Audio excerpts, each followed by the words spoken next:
Hello, ladies and gentlemen. Welcome on in to DBO. I hope you've been having a fantastic weekend thus far. We've got some fantastic little games lined up for you tonight. On the desk with me is Jams. I am, of course, Filthy. It's been a while since I've been back at the desk, and it is fantastic to see you all again. Now, tonight, we're going to be seeing a little bit of a 1v1 showdown from across the Asia region here. We're seeing countries such as Japan, Thailand, and Korea go head to head with some of their best players to see who can take the crown for this evening here. We're kicking things off with a bit of Trapper on Suffocation Pit. You all are familiar with this. We're going to be seeing some fantastic chases here to see how it all goes. I would like to quickly apologize. We did see a bit of production issues before this started, hence the delay, but we're now right and raring to go. We're ready to get into this and have a good time. Light Soldier starting off in the Survivor. Shirley kicking things off on the Trapper here. We're about ready to initiate this chase, and we're going to be kicking things off right away here now. Light Soldier doing the very common tactic of using the water tower to break away here, but it looks like we've actually lost a massive amount of distance right off the bat, and it actually does look like our first hit is going to come through very, very quickly here. Not even, 30 seconds in yet. We're going to be eating a bit of a box here. Light Soldier obviously starting to feel the nerves here. Shirley going for a bit of a mind game around this filler pellet. Fantastic greed coming through from Light Soldier, playing this very patiently. Very, very patiently indeed. Shoot with the flick mind games here, trying to bait that drop. We're going to be not vaulting that pallet, actually playing this very safe. We've got the life coming through, but that will be a hit, and that will be the end of our first chase here. I didn't quite grab the time for that one. Also, Jams, are you here, mate? I notice you're deafened. No, I'm here. You're, oh, sorry, I didn't introduce you because you're deafened on my Discord stream. Apologies. Yes, Jams, how are you feeling about that chase? 390, 339. It's kind of below. I think he was a little bit nervous. That's all right though. Yeah, I'm sure he'll be able to maybe try to tap him on the other side. But I'm pretty sure Shirley, from what I'm hearing, is the hot favorite. So that might be a bit too much to ask, maybe. We'll just have to see how it goes. Shu is a fantastic Survivor player. I've played alongside him for a very long time. I'm sure he'll have no difficulty meeting this win con, but I mean, nerves can definitely get the best of any of us, to be honest. Yeah, I'm keen. Also, I might as well ask you while we're here. What are you, in your opinion, what is the standard trapper chase for you in like for a decent high level player? For a decent high level player against a decent high level player, I'd say the chase you should be getting will be about 2.5 minutes. I'd say it definitely should not be any higher unless your RNG is absolutely insane or one player is better than the other, which I mean you do see quite often in the ladder since there is quite a wide skill gap between players. But I mean in an environment like this, we really shouldn't be seeing anything over that 2 minute 33 minute mark. Yeah, that's exactly what I thought. As we're going to be loading in here for the Light Soldier, who's actually one of our mini Hong Kong players out of the 8 players we have tonight as well, representing Hong Kong. So shout out Hong Kong. So hopefully he can represent for them tonight, Filthy. Yeah, no, I mean he's got a burden on his shoulders here against one of Japan's better 1v1 survivor players here, Shirley. So I'm very, very interested to see how it goes. We're going to be jumping straight back on into the suffocation pit here. I think we've got 2 PC players. We'll load in nice and quick. There we are. We're going to be seeing Light Soldier on the Trapper here. Shu spawning in up on that top side of the map. We can actually get a sneak peek at some of his RNG here. And just off the bat, I can already tell you his top side isn't looking great here. We've got a water tower on the top side of the map here. So let's hope Shu also, hope for better RNG down towards the bot side. We've got a gym at the top of mid here and another gym down towards the bottom side. So at least it's not LT walls, but this logs spawning on the bottom side of the map is definitely not as good as you could hope for. Yeah, no, this is actually some pretty tragic RNG for Shu here. He's definitely going to have to make something out of nothing. I'm sure he's very glad this win con is not too difficult. Yeah, as we see Shirley starting, yeah, gonna run straight to the fill, not getting the cheeky water tower easy free time off the start. So just gonna loop this repetitively. Early drop as you would with the low time. Yeah, gonna run straight back to Shaq so he doesn't get bloodlusted. Assuming he'll gonna greed this as well. Very, very nice. Trying to bait around the bamboozle coming through, I would assume. No, yes, the bamboozle gonna drop that. And I think this is already gonna be GG's, Phil. Yeah, no, I'd say it would be Shu just playing very safely, getting that Shack pallet out of the way nice and early, and he will be able to make this long wall gym at the top side of mid as well. We're going to be getting that life off What's this? Roughly 40 seconds into the chase here.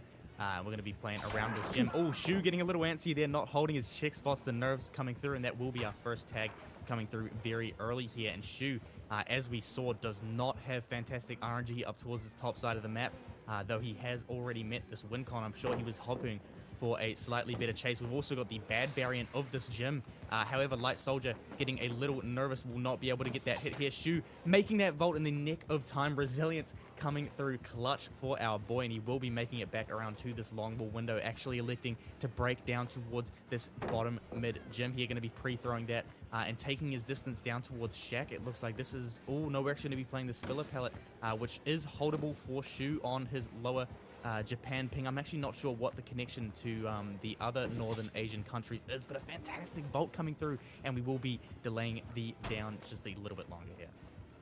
Yeah, I was gonna ask you, Phil, if you knew what the MS to the other server was, but it looks like it's very, very good. Making that easily, taking the stun here down low, just gonna eat that, and he's playing the check spot's gonna test them. He's just gonna monkey around it, and Shirali is a check spot veteran, I'm assuming, just holding them nicely. Back to Shaq, easily walking. I don't know if you've noticed as well, that's 50% back on the life as well, and resilience. It's gonna be quite tough to get it down. It's tough too, because it was an early tag as well, Phil.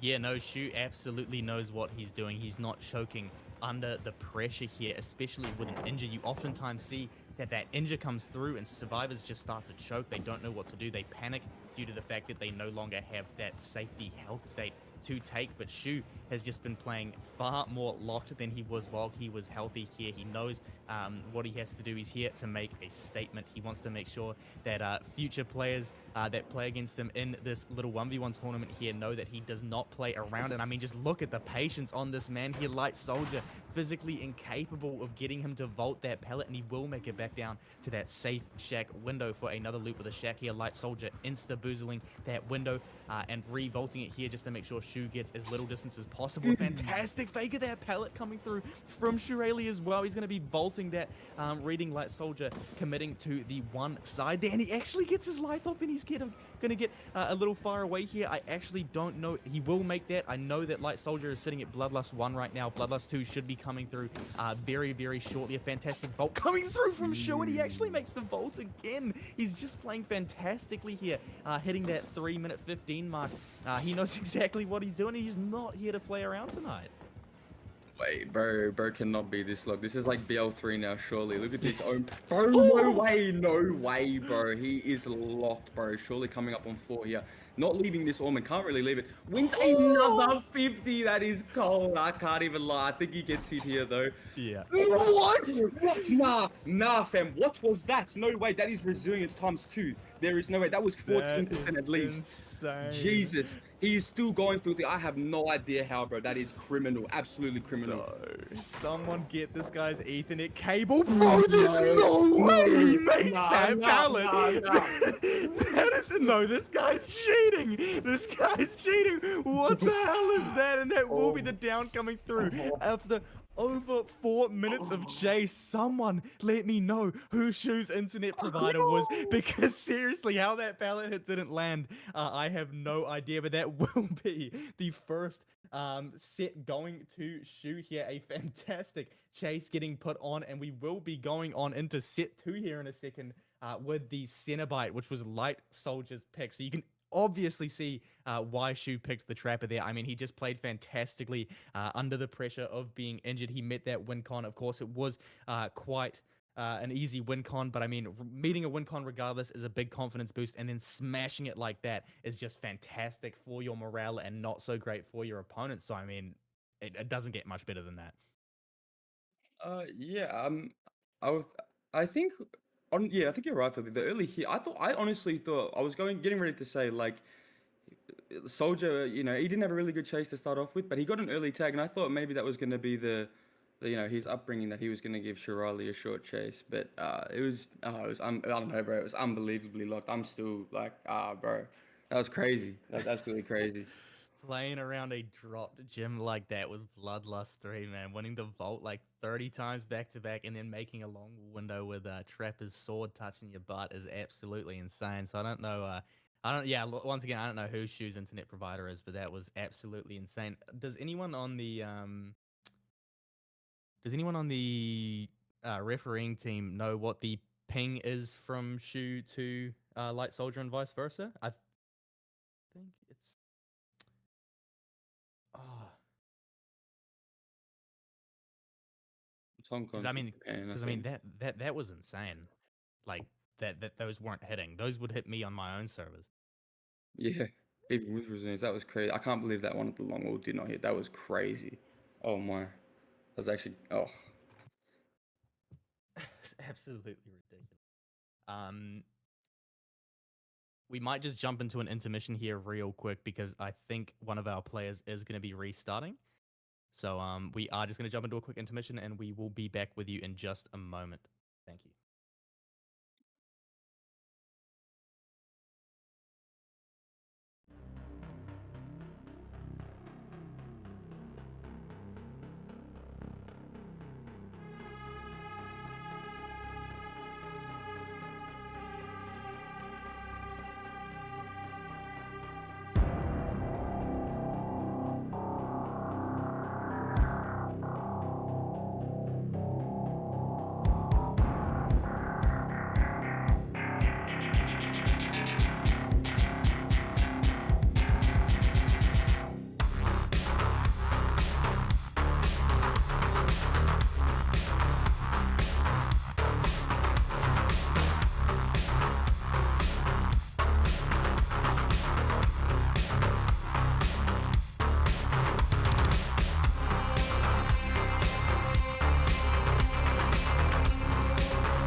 Alrighty, welcome back on into Shu versus Light Soldier here. We saw domination in the Trapper set with Shu taking a very confident lead of 1-0 versus our friend the Light Soldier. And this is Light Soldier's only chance to bring it back here on his pick of the Cenobite. We're going to be jumping straight on in. Now, Cenobite is not a very common 1v1 killer, at least in the ladder. I know some people really like it and some people really hate it. There's no real in between. I'm personally not a big fan of playing against this killer. I find him a little bit boring and repetitive.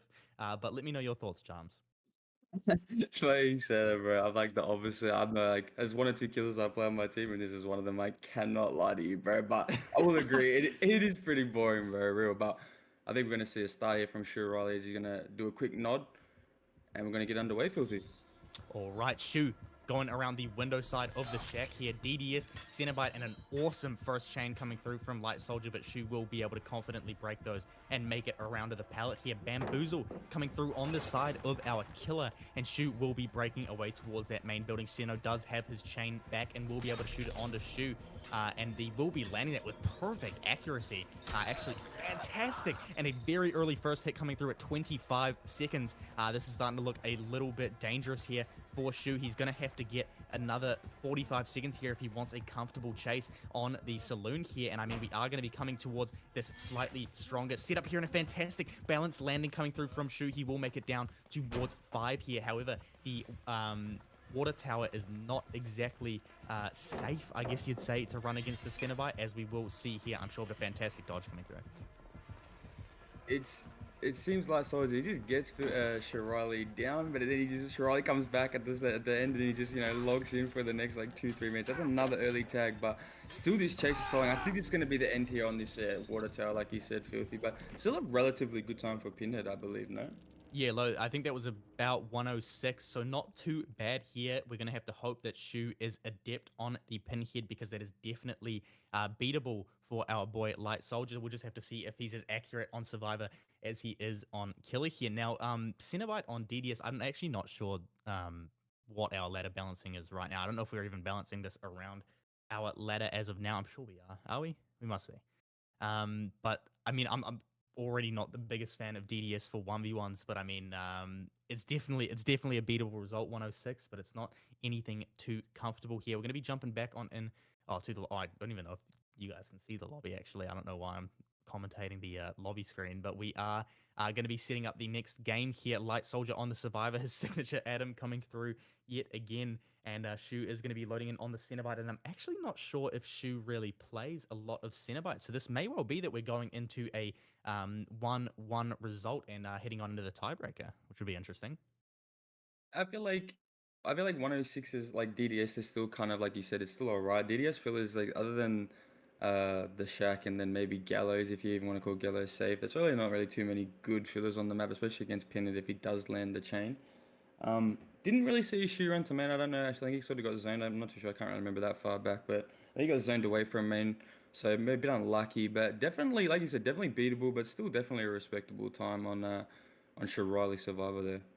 Yeah, I mean, also keeping in mind that Shu was able to keep the Survivor chase under 1 minute on his Trapper, which is a hell of a lot weaker than Cenobite. So it may well be we just see Shu avoid power usage at all and walk our boy Light Soldier down. But God knows, we'll just have to wait and see. We're going to be loading on in to our fourth trial of the night here to have a look and see if Shu is going to be taking it 2-0, or if Light Soldier will be able to crawl his way back up for a tie condition set here. We're going to be making our way back on in now. I'll just have a look before we load in. Our tiebreaker killer is actually going to be Wraith, which is, besides Trapper, the most played ladder killer in all regions. I think it is a very fun killer to 1v1, a very fun killer to watch, and I know she was quite adept on and against the Wraith. So I think in this situation here, Light Soldier really is starting to feel the pressure. He will be insta-throwing that Shack Pallet as we kick things off and making our way straight towards main building. Do you agree with this decision, James? Oh, 100%, 100%. When I saw Shu bring balance last, I thought he was going to run straight to main, but he didn't, so that's all right. We've got zoned away, but we do see Light Soldier running to main. Not able to hit that chain, sure. Obviously not too well versed, like you said, on the pinhead, but this is going to be a very, very delayed first tag already, and think Shu maybe yeah, just loosely on Light Soldier. He's gonna be able to make it back around, and I don't think that's bamboozle either, big fella. So this is gonna be a decently long first tag, man. Nah, it's not. I'd say we could actually pretty much wrap this up right now as a win for Light Soldier. He's going to make balance off of the main building here. He will be getting chained, but those chains shouldn't really be connecting. He will be able to make it all the way down to the bottom side of the map with that distance. Shu has to wait for that chain recharge to come through. Light Soldier has a massive amount of distance, and we've got roughly 10 seconds left before the clock hits 106 for the Light Soldier win, but he's not paying too much attention here. That will be the hit coming through, but I think we've just seen Light Soldier get the win for this set, so we will be pushed through to the tiebreaker of Wraith here. Fantastic job from Light Soldier. He's going to be faking that window. Won't have a Shack Pellet to use, and a fantastic chain coming through from Shu should shut this chase down right about now at, what's that, about 120. My live split was a little bit off. So yeah, fantastic chase from Light Soldier, and we're going to be pushed through to the tie condition. How are we feeling about a bit of Wraith, Jones? I'm actually keen on Wraith. I actually want to run Wraith quite a bit. I do have to ask, this might be a bit of a bozo question. Is it DVS or Cole? I think it tends to be Cole. I'm hoping it's not DDS because DDS Wraith is not that fun to watch, but it might Yeah, it well is be that Cole. Yeah, yeah. it is Cole. Okay, thank goodness. Yeah, no, that is always going to be an entertaining matchup, and I think Wraith on Cole is actually a pretty good skill expression in terms of killer zoning and how survivors are playing around that said killer zoning. So I'm very excited to jump right on into this here. I think we're going to be seeing Shu on the killer first. Yes, we are, and we're going to be seeing Light Soldier looking to set a better win con than he did on the Trapper set here. He has a chance to take this back with his good Cenobite chase there, and he's going to be seeing how he performs on the Wraith. Now, it all comes down to this. We know Shu is a strong survivor, obviously not very efficient on the Cenobite there. We saw a massive blunder at main, which caused them to lose a bunch of time. But I'm sure we're not going to be seeing something along those lines on the Wraith here. Nah, you can obviously tell as well, Shirali's M1 Survivor is obviously very top notch, bro. Like, I knew people said he was locked, bro, but that was crazy what I watched before. Like, the Shirali show goes crazy. That was insanity. But if he's able to pull together even just half a good chase as good as that, bro, that I think you can just wrap this one up, bro, really. I mean, we'll just have to say we won't. We'll just have to see. We won't put Light Soldier down for done yet, but I know he's definitely got his work cut out for him. We're going to be loading on into our fifth trial of the night here to see whether or not Shu or Light Soldier will be taking the win for this first series here. Now, while we're getting on into the last set of this first series, next up, I believe we have Giztrix versus Lucky Boy with some very typical ladder sets, kicking things off with Trapper, with a second set being Wraith and the third being Demo, possibly one of the most played series of all time in ladder. I mean, that is just the three ladder killers pretty much.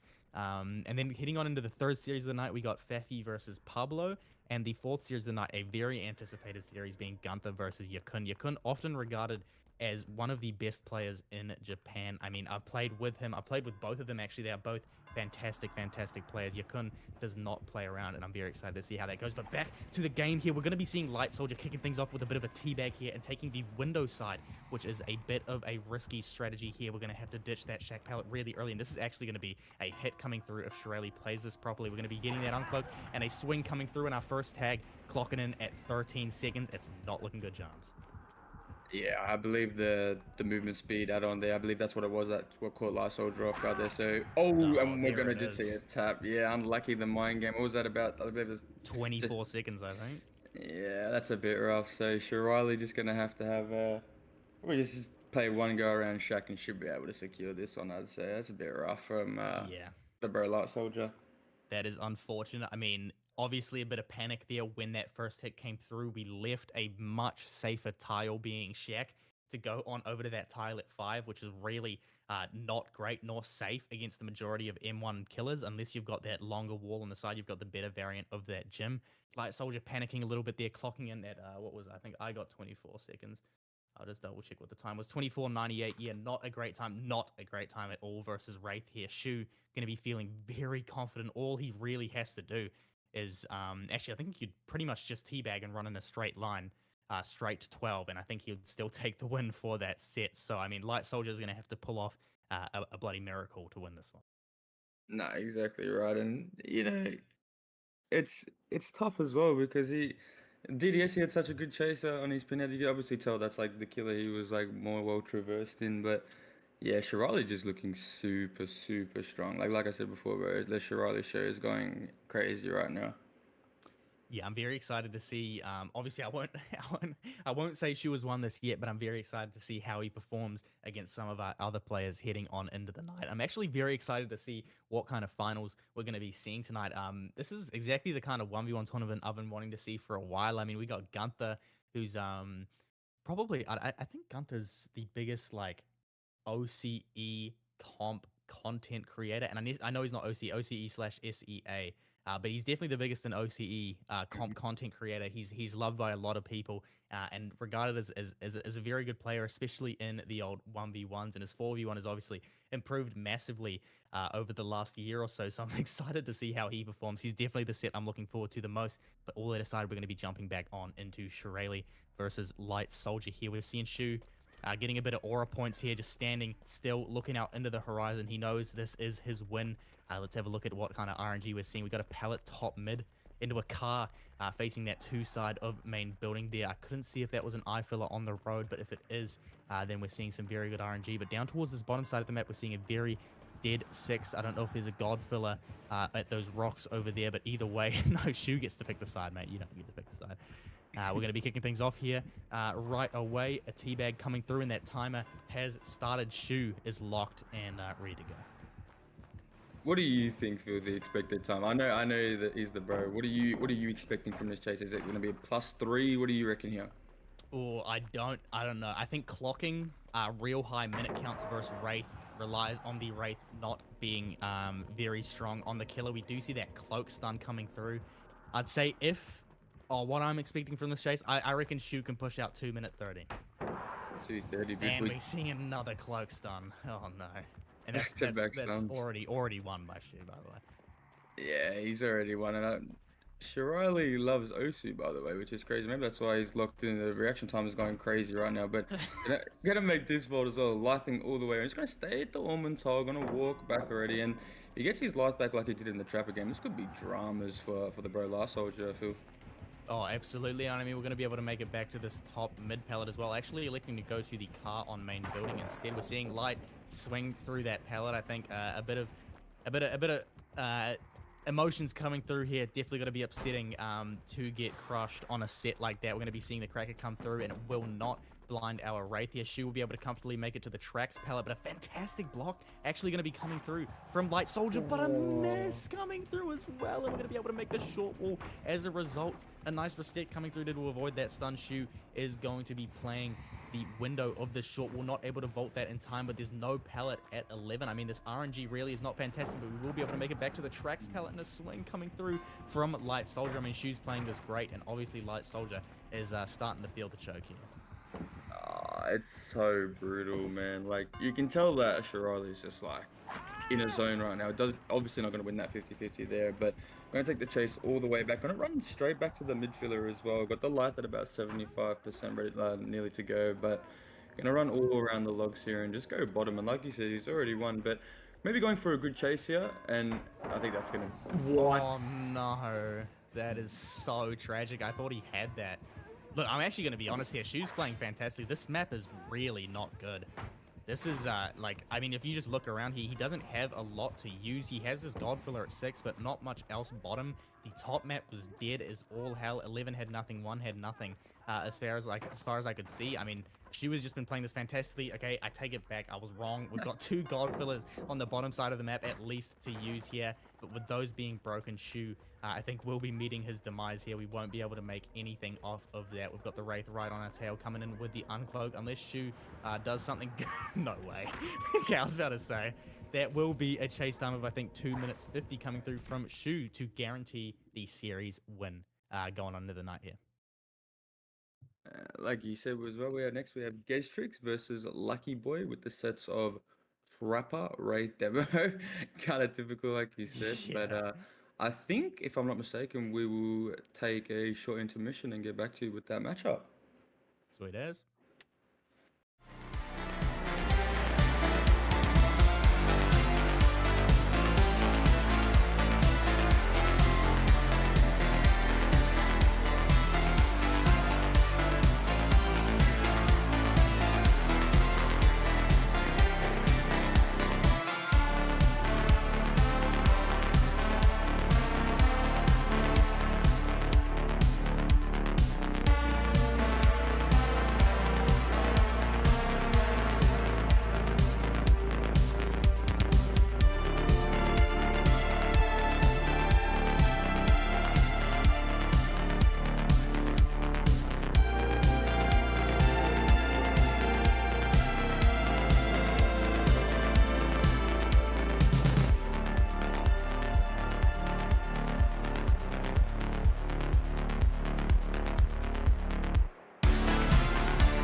All right, ladies and gentlemen, welcome back on into our little 1v1 tournament here. We've got a very exciting matchup between Giztrix and it was Lucky Boy, right? I've bloody switched off my tab now. Yeah, Lucky Boy and Giztrix going head to head, kicking things off on the Trapper to start things off. A great way to start things off, in my opinion. A little bit of M1, no power to play around, just real skill, real pathing, and real zoning on the side of the killer. I'm very excited to see how Giztrix performs. I mean, it's Giztrix, not to glaze, but this guy might just be the GOAT. He is a crazy player. We've seen plays from Giztrix that have never been seen before in tournaments, and I don't think I've ever seen him play a 1v1 tournament. I'm super excited to see how he performs, because oftentimes, and I think you'll agree, Jams, we see 4v1 players not being that great in the 1v1, or I mean, they're just above average. And we see 1v1 players more often than not just being really trash in 4v1. So it's always really cool to see those players that can switch it up and really play well on both. And I'm honestly pretty sure Giztrix is going to be one of those players. I would do nothing but agree with you, big fella. Like, yeah, exactly right. I think that is kind of the motion and like how everything is. But we're going to see the early life usage from Giztrix here, back main. But touching on the 1-4v1 thing, I think, yeah, you're right. He is one of the best in O/SEA for like being good in the 4v1 and in the 1v1. As we see, yeah, he's looking around and just he seems really calm. The movement's really solid as well, and just overall mechanically as well. I think he's improved as well, just from even when I first joined comp a couple months back. So. Yeah, I mean, just his pathing right now really is screaming to me that he knows what he's doing. He pathed perfectly, played his distance really well from main all the way back down to the bottom side of the map, and I've just realized I blundered and forgot to set my timer as well, so I can't see exactly what kind of time we're looking at as of now, but I mean, he's just pathing this perfectly. He's dropping these pellets that the killer pretty much has to break in order to delete some of that bloodlust, and he's going to make his way back up towards the slightly weaker tile, actually changing his mind and making his way to this Ormond tile here, expecting a hit to come through from that double window. He will be able to comfortably make it back around to the pallet here. This is the safe side to play. We will see that pre-vault coming through, and Lucky Boy will not be falling for that and will be taking the swing here. That will be our first first tag coming through. Gizri still has the cracker to use. We do see that female survivor bug of getting stuck on pellets when you throw them, which I think maybe some of our players should consider just sticking with the male survivors for the evening, as that could possibly shave half a second off of your time, which can always count. Gizrix making his way to his second Godfiller here. This is some great suffocation pit RNG to be taking advantage of. He does have a hill to play around here as well. We're going to be seeing our Trapper take the path around the backside of hill. We've got another pallet here up towards 11. This is a really, really solid chase so far, don't you agree, Jones? Of course, and I see everyone, I think it's going to be a common thing as well, everyone using the Resi Bro just to get that extra few seconds and not falling for this mind game here, and kind of maybe, I would say, breaking it from the wrong side, maybe presenting him to main. We're going to zone him back to the kick fillers, but going to be able to make this back filler here and get probably an extra 20 seconds in. Oh, that's greedy, I have to admit, but going to keep going around playing Greed one more time. Yes, he does. Oh, I love this kid so much, bro. He's actually locked. Oh, and he gets the stop. Dude, that is huge as well. He's just broken one tier of Bloodlust here. He's going to buy himself a couple extra seconds. He's actually pathing back into main here with that tier 1 Bloodlust break. He's going to be able to make this pallet here as well. If he can get another stun here, he does, and he breaks tier 1 Bloodlust again, and he's going to be able to make it down to top mid here. Gizrix is playing at the top of his game. He is not here to mess around tonight. He does still have that cracker in the back pocket as well. He has a tile at 3 he can make it to if he desires, and this pallet is playable with the check spots. It shouldn't be a hit if you know exactly what you're doing and you're on comfortable ping here, which I believe Giztrix to be. He's going to be able to vault that pallet in time. He actually makes it as well. We are just squeezing these extra few seconds out of this chase, and it is looking really good for our boy Giztrix right now. Yeah, the checkies are hearty, I can't lie, but he's going to keep holding this with the Resi. I think he's going to play for this life, and no, the life right at 99, but that's a very, very respectable time. I actually don't have life split, Filthy. What was that? We're looking at... So I'm just waiting because I don't have mine playing either. We're going to have to see. I'd estimate maybe 3 minutes, three to 8 minutes that was. 3 quarter Yeah, change. 3:30. That is, I mean, that is very, very good for 2 solid players. So Giztrix is gonna be, he's sitting proper here. He's definitely feeling comfortable going into his killer set. Yeah, that was beautiful as well. He almost got the light there. Could have probably pushed out 4 minutes, but I'm gonna be completely honest. When I was thinking of players who might able to be actually win this tournament, sorry, jumbling my words. Gizrix actually kind of slipped my mind, but after watching that, that was beautiful to watch. That was standard, beautiful textbook. I can't believe he stunned him back, man, bro. That was Yeah, ludicrous. He that got was away with that. insane. Yeah. Dropping the Bloodlust twice on two really, really not good pellets is just huge. He obviously really started to get into our killer's head towards the end there, but I'd also like to point out that 3 minute 30 time really coming through there. I don't think that would have been possible were it not for the more advantageous RNG topside, which is kind of just a point towards what Suffer Pit can really do in terms of RNG generation. If you get those Godfillers topside, you can definitely squeeze those extra few seconds out. So I'm sure Gizrix is counting his lucky stars as we jump on into Lucky Boys Survivor here. Now, I'm trying to think if I've seen Gizrix ever play M1 Killer. I have actually. Yes, I've seen him play Oni back in the day. And he is pretty damn solid on the M1. He definitely knows what he's doing. Lucky Boy actually that's a fire fit. I'm not gonna lie, I respect that outfit. We're gonna be jumping straight on in here and getting ready to load in now. Bloody hell! Well, I was gonna ask you a question, James, but I've lost it now. Mm. Oh yes, what would you say your favorite ladder set would be? Ladder set. Yeah, I don't know, bro. When I first started doing 1v1s, I used to say I hated Trapper. I don't know why, bro. I think it was because I was just super trash at the game. But yeah.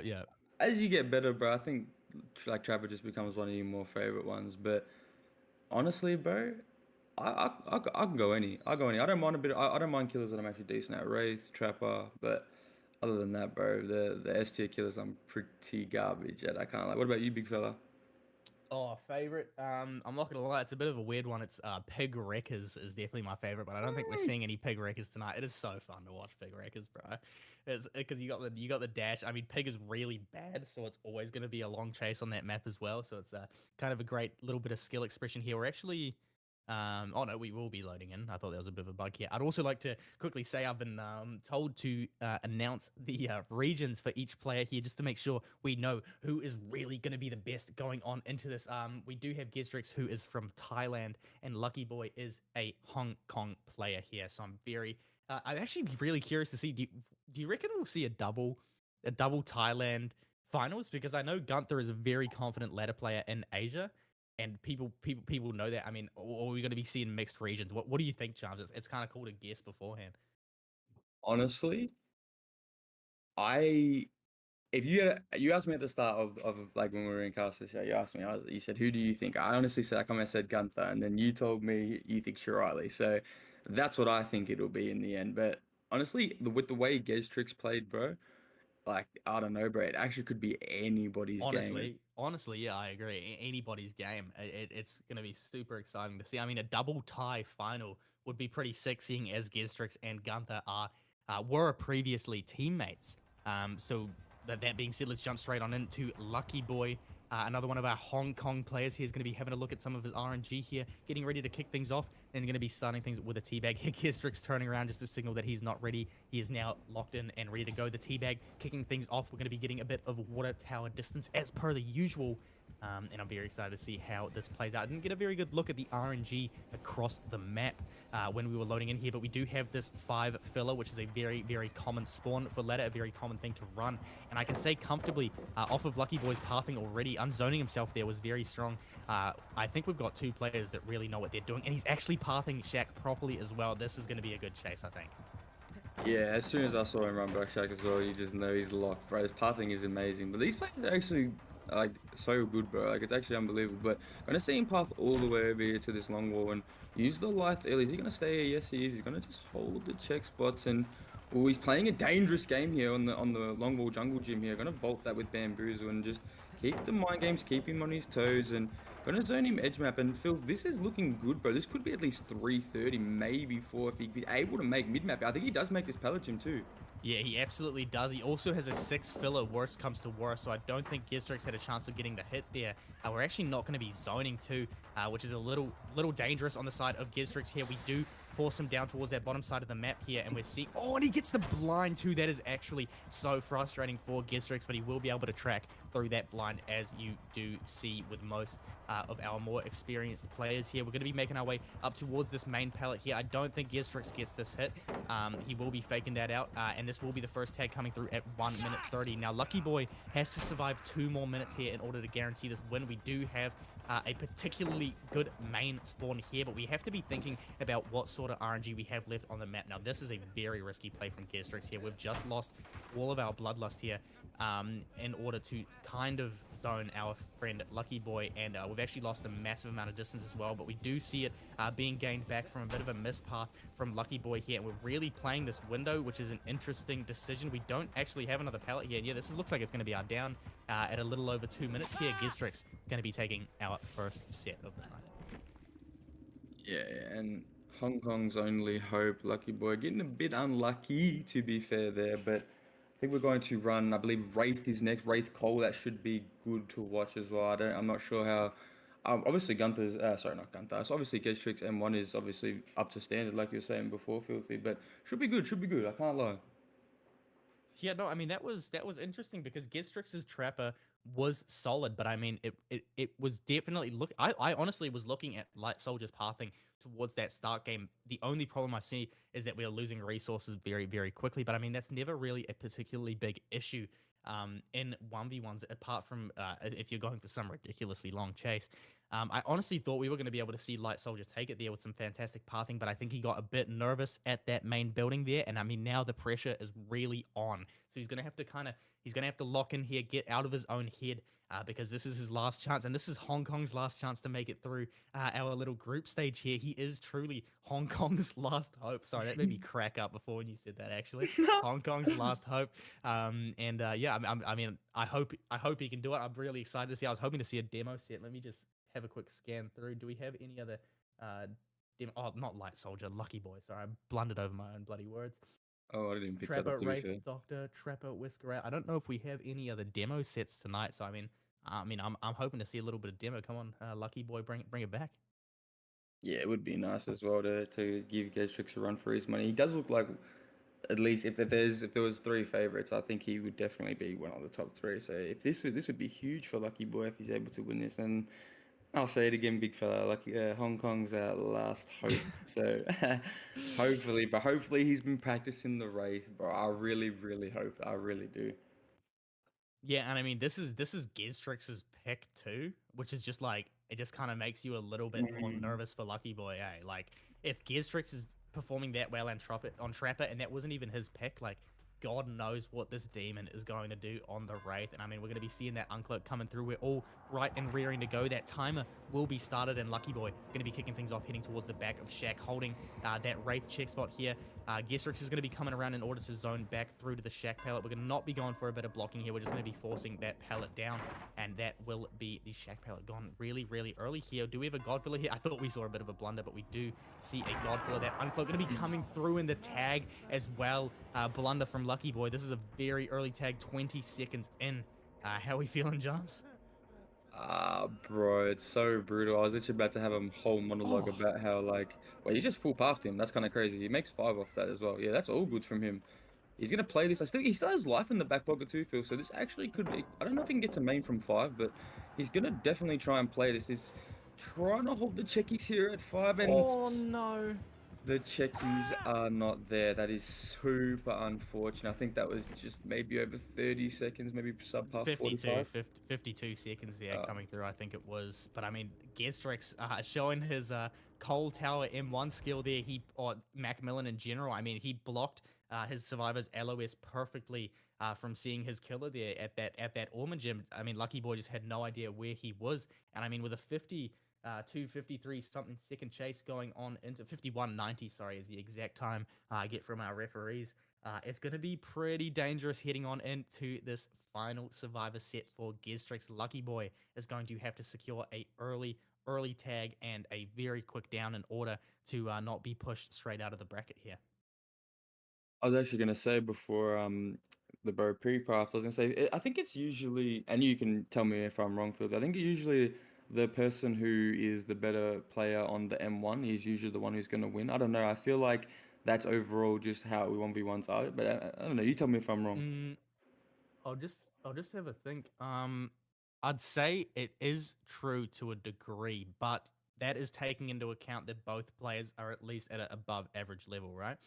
Mhm. Because if I mean, if you've got someone that's just crazy good at M1s and then just a dog awful survivor and a not so great killer, obviously that player is going to lose. But if you've got two players of equal survivor skill level, but one of them is just it just plays that little bit more M1, a little bit more. Maybe the other player plays M2 over M1. That M1 player in general will tend to win because they just know they're zoning a little bit better. They know where they're pathing a little bit better. They know where they want to push those survivors to, what sides of the map they want to be chasing. And I mean, in general, that's just a massive part of 1v1s is just that zoning aspect of it. Which a lot of people find quite boring, but I mean, it's got zoning has a very high skill ceiling, and I think I'd say, yeah, I agree with you. I think the better M1 player tends to win in ladder over the better survivor. It's pretty brutal when you have a trap demo and rave set, but I can't lie. But honestly, it looks like he doesn't really have the best RNG, big fella. I'm not gonna lie. Does have a midfield, does have a jungle gym at Oh, two. yeah, this is bad. He has like three fillers bottom and running the windows. I think that is a first. I think Phil's running windows, not resumes, which is a bit crazy to me. I mean, I'm sure he actually doesn't even regret running Windows here. This is not a very active map, and actually, we're going to be seeing Gizrix running into a wall for a second there, but not electing to run the shack there, which I think is actually a pretty smart decision, because if we had a look around that shack, it was a bit of a pallet dead zone. It wasn't looking too ideal for our survivor. Gizrix going to be playing that. A nice little mind game coming through from Lucky Boy, but it will not be the tag confirmed. I forgot to start my live split, so we're just going to have to wait and see, but I'd estimate we're about 35, 40 seconds in here, and Gizrix is already feeling very comfortable here, making his way to a God filler. It is not looking great for Lucky Boy. Hong Kong's last hope is starting to fade, and I mean, this is looking like Gizrix should be taking the win here. Yeah, I think he just wins by default unless he doesn't hold forward. But that was pretty brutal survivor performance from uh sorry, the name's gone from my mind. Lucky Boy. Lucky Boy, yes. So I was gonna say Light Soldier. I don't know why that's stuck in my mind. Pretty brutal, yeah. It was subpar minute, but like I don't know. This is what happens when you verse like the better players at like in the region, bro. Like Gastrix has been renowned for a while. He's very very good at killer and survivor. Like you're saying, the 4v1 he's crazy. In 1v1s he's crazy, bro. So I don't know, just not the bros there, I guess. Yeah, I definitely feel for Lucky Boy here. He has, I mean, he's a very solid player here, but Gizrix is just going to take it in terms of that mechanical skill and the macro side of 1v1s, which is knowing where to path, knowing what side you want to be dropping pallets. Gizrix is absolutely won in that regard with little to no difficulty. We will be taking our way over to 10 here. We're going to be seeing the uncloak coming through. We can definitely see Lucky Boy is not all that confident on the raid, at least not as confident as Gizrix was. I'd like to quickly preface this because I will be saying stuff like this throughout the night. I am not downplaying players' abilities here on their killers or survivors. If I say someone is playing better, it just means they're playing better. It does not mean the other person is bad, and I'm sure this applies to you as well, Charms. Oh, of course, bro. I mean, if you made the top eight, you're obviously doing something right. So all these players are really like up to par standard. It's just whoever's playing and feeling better on the day, bro. That's really all it is. But Gastrix still has not taken an M1 yet, so this is kind of crazy. Gonna fake that. Finally gonna take the M1 after using this midfielder. Oh, actually, bro, he almost made that as well. That would have been crazy. But Could you imagine? right, I would have been molding, but does gonna greed this back main filler and just gonna greed all the way to twos. Matchsticks into a long wall, I believe. So this is kind of a rough setup. He's gonna play the 50s right here and finally gonna take it down here. And I believe that would have been at least 3 minutes at least. Yeah, that was it. I mean, that was just a ridiculously good chase from Giztrix. Definitely his set there. That was a 2-minute 50 chase coming through. Very solid for Wraith. I mean, oftentimes in ladder you won't see anyone breaking 2 minutes versus this killer because he is quite oppressive in chase with that Windstorm Swift Hunt. The body blocks are quite aggressive. And I mean, yep, that will be the win for Giztrix. So we're going to be heading on into our third series of the night now, which will be Demo, I believe. Or no, oh no, we won't be heading into the next set. The next series, I think that was um, 2-0 from Giztrix. It yes. was right. I'm not tripping. Um, Fafy versus Pablo, I think, is next. Beautiful. I think we're just gonna take a brief intermission while we set that up, and we'll be back in 2-3 minutes. Sweet as. We'll see you then.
Welcome back on in after that short intermission here. I hope you grabbed some chips and drinks. We're going to be settling on in for the second half, or not second half, I guess second half of our group stage here with Fafy versus Pablo. Fafy, another player from Japan coming in to prove themselves, and Pablo, our first Korean player of the night, coming through as the sole Korean player in this little 1v1 tournament here. He's looking to prove himself. He's looking to prove it for his region here. I have seen some Korean players across some of our tournaments in Japan over the years, and I mean, they can be pretty damn demonic. They can be a little bit insane on the killer and the survivor. I've seen some pretty sick plays on the side of Korea here, so I'm very excited to see what our boy Pablo can do here. We are going to be loading on in first. Who could have guessed Trapper coming through? And this is going to be Pablo's pick of killer here, as he is going to be kicking things off here. Fafy waiting at the shack, all ready to kick things off. How are you feeling about this, Jams? Still finding out that they all picked Trapper for the first set to me, bro. That's crazy. But I don't think I know if he had water tower spawn, but he's gonna run around this hill here, just short 6, and just gonna loop back to Shack. And I'm assuming you'd have to drop this early and not getting the stun. They're just gonna keep holding forward. And Filthy, who's like the favorite here? You reckon? Who you think's got this in the bag? I mean, I can't really say comfortably, to be honest. I know Fafy is a Japanese player. I know they're pretty damn solid, but I haven't seen them play in quite a while. And Pablo, I have never seen play. Out of the Korean players that I have seen, he is not one of them. So honestly, I can't tell you who the favorite is. I mean, as we heard before, Gab reckons Fafy might have a little bit more of that What would you even say? The word is a bit more of the fan favorite, I guess. But I mean, regardless, I think I'd say this is probably a pretty even matchup, possibly the most even matchup we've seen thus far tonight. Yeah, definitely be one of the more closer matchups of the first round. But does get the water tower spawn here top side. So just going to loop back around and play the pallet gym. But might have to play this very well because might just get zoned edge here. And yeah, this is a bit Oof. scary now for Fafy. Gonna have to play the 50s, and this Yeah, is so gonna be down. the end of it. Yeah, that's super unlucky there from Fafy. Yeah, looking to be about 1 minute 16 on the Survivor side. Not what you want to be seeing for your first set. Pablo doing some great zoning here. Fafy with a bit of nerves. I think it was actually, I think quite possibly could have made 4 there if we just elected to hold that W key, but panicking a little bit, doubling back straight into our trapper's arms, and that will be a short first chase here. Pablo going to be looking to take this first set on the trapper here with his Survivor performance, but you never know. We've seen shorter chases tonight. So I'm excited to see what will happen. Now we've got a doctor set for the tiebreaker here. We do have Wraith yet again for our second set.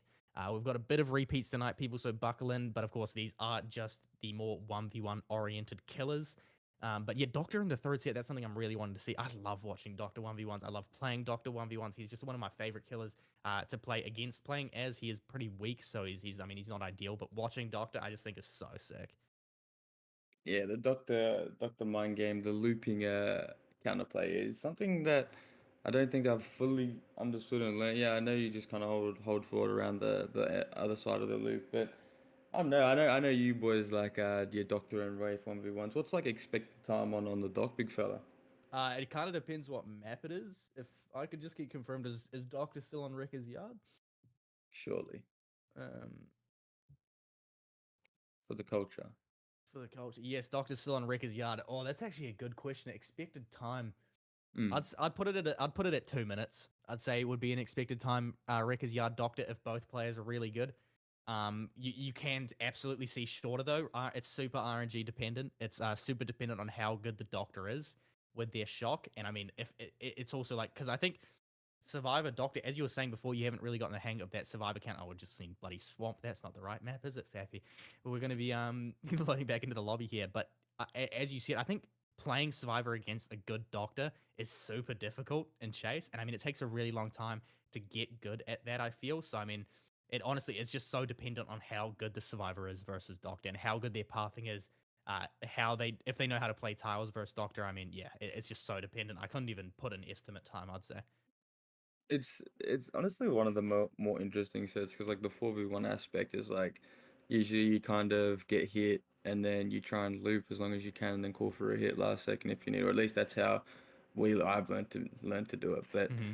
the one like putting the doctor in 1v1, obviously no one come take hit tanks for you, all this and that. And hearing you say 2 minutes, I would even say I don't know. I think that's like kind of a decent. I think I would still even say like obviously you know better than me. I'm just saying my opinion. I think even I would still even that's pretty good. I can't like if Yeah. someone got 2 minutes against Doctor, that's like solid, bro. I'm chilling with that, you know. No, honestly, I would say I was probably a bit generous there. 2 minutes is a good chase. Maybe 1 minute. It's so hard to estimate. That's the thing because like it's just survivors are like either the goat versus Doctor or just so mid versus him, and they just like die in like 45 seconds, 1 minute. I honestly, bro, I'm dying to see this. I'm dying to see this Doctor set, man. I just I want to see it push through the Doctor. So I'm not praying on either player's downfall, but I mean, can someone drop a set here if we take this first one? We are going to be seeing Pablo with some pretty decent RNG down towards the bottom side here. Definitely nothing special, but I mean, we got a water tower, we got some gems on bot mid, and we also have a 5 filler, I believe it was. So we're going to be kicking things off here. That timer has started, and we will be making our way around the water tower for a bit of distance here. The good old trusted strategy versus the Doctor here. We can hear that heartbeat, so we don't have to worry about the killer doubling back. Pablo making his way back to the shack here. We're actually going to be dishing shack pallet, which I don't think was entirely necessary here, but Pablo just looking to play it safe with quite an easy win con. I can definitely respect it, and I think we've got a long wall here as well, so we're feeling pretty well off kicking this chase off. Yeah, I think already definitely past 30 seconds here, so this is a bit brutal. So he has the pallet gym here as well. He's gonna just drop this as well, I'm assuming. Yeah, of course, and obviously still has the life, and yeah, Pablo is playing these checkies really nicely and using the life here and gonna go around the back and I think Oh, Fafy here. Fafy's just gonna zone him. Yeah, I was gonna say it'd be quite optimal to zone him here, but oh, that oh is. no. Oh no, no, he does catch on to him. Does catch on beautiful, but I think he still does make this vault. Yes, he does. But the Czechies are gonna be coming to test here in a second. But he's gonna make this Ormentide, no dramas, filth. Absolutely, yeah, we'll be making this pallet. This pallet's not the greatest, and we will be seeing our first ping hit of the night coming through there, through that pallet. So we are going to be seeing that hit tank, which is interesting because I think Korea to Japan is probably the lowest ping split between any of the regions here. I mean, they are very close. The ping is very low between the two of them, and we will be playing our good old check spots on this Godvilla here. Pablo, I think getting a little bit nervous here. Fafy's got some interesting mind games coming through. I would just quickly like to say that Pablo has won this set now. Oh, he's dropping some bags, actually. He's feeling confident. He's doing the nods. You know, honestly, I respect it. I could use a bit of banter. That would be pretty sick. Yeah, we get a bit of hostility going between players. Not saying that I'm encouraging hostility in the slightest, but, you know, it makes things a little bit more interesting. Oh, and he Oh, actually wins that 52. That was absolutely insane. Pablo is absolutely feeling himself tonight. He's making his way back down towards the bottom side of the map here. Where is he looking? I don't know, but he is ready and locked, and that will be the down coming. I don't know what I'm watching, man. Honestly, you take over, Jams. I'm going to bed. bro. That was nuts. Does break the 2 minutes as well. So first set gonna go to the bro Pablo. So Fafy going to have to, if we want your dream to come true, big fella, bro has to just lock straight in right now. So if Gabri's telling the truths, I know we might be on for a doctor set, big fella. Oh, bro, I'm begging for a doctor set, man. I want to see it so bad, but I mean, we can just wait and see. We're gonna be jumping on. What's this? What's this city again? It's Wraith again, is it? Should do, should do. I could just check Yeah. for you. Yeah, Wraith. Yeah. So this is Fafy's pick. So we did see Fafy losing Pablo's pick. So I mean, just going off of standard law here, I guess we will probably be seeing Fafy win Wraith. I don't know. I'm just trying to manifest it so we get that doctor set. Um, we are going to be. Oh, hold on. I'm not even on the right screen. We're going to be loading on into our next game here. Now, I actually think I've seen Fafy play Wraith before. I don't know when, but I mean, look at 48 ms. That's a quick little sneak peek into what kind of ping we're seeing here. So, I mean, that's not great, I guess, but it's also not bad. Yeah, 48 MS is a bit crazy. Sorry, I just munched on my dinner. I have it sitting next to me. Pablo gonna check his RNG. It does have a nice midfielder, and I said before, I think Red's gonna be the standard combo here. I don't really see the windows a lot, but oh, this is. Oh, I don't know. I can't tell. Is this a good map or not, Phil? Oh, nah, bro. This looks. This is terrible. Oh, yeah, Yeah. this looks garbage. Yeah. Oh, wow. Back check facing this way too. Yeah, no, this is a really garbage map here for Pablo. So he's gonna have to pull something else. He knows he's got that filler at 8, and he's actually. Oh, this is so dangerous. He's actually gonna be using that life right off. No, he's not. Oh wow, this is. I'd actually go so far as to confidently say this is a bad decision. We're almost definitely going to be seeing a tag come through here. He's going to have to try get his life. Yeah, bro, that's Oh, for a set coming through really early. He's wasted his life as well instead of running to Shack. Bro, it's over. yeah, that's a bit rough, bro. I can't lie. Already used the life to his own edge map. That's kind of crazy. I think he's gonna make 2-3 here. Does make it. This is not really the most optimal tile here, but does make it. No dramas. And whoa, the bro's coming from a Oh, different angle there. Just gonna medium vault this and probably just gonna try and play as many 50s. He makes the car here, and we're gonna have to test the check spots on this. I can't lie, Filth. yeah, no, I'm waiting to see what Fafy's pulling out of the hat here. We've seen, oh, the grades. No, this is going to be the down coming through on Pablo. That is going to be our down coming through. I didn't have my live split on. Let's just see what time that was here. A very unlucky down coming through. 50 seconds. We did at least pull out 50 seconds. So, I mean, it's still quote unquote beatable. Actually, I won't even say quote unquote. It's still beatable. It's just going to be extremely difficult on the side of Pablo's killer. But I mean, we saw his trapper was pretty damn solid. So it's definitely doable here.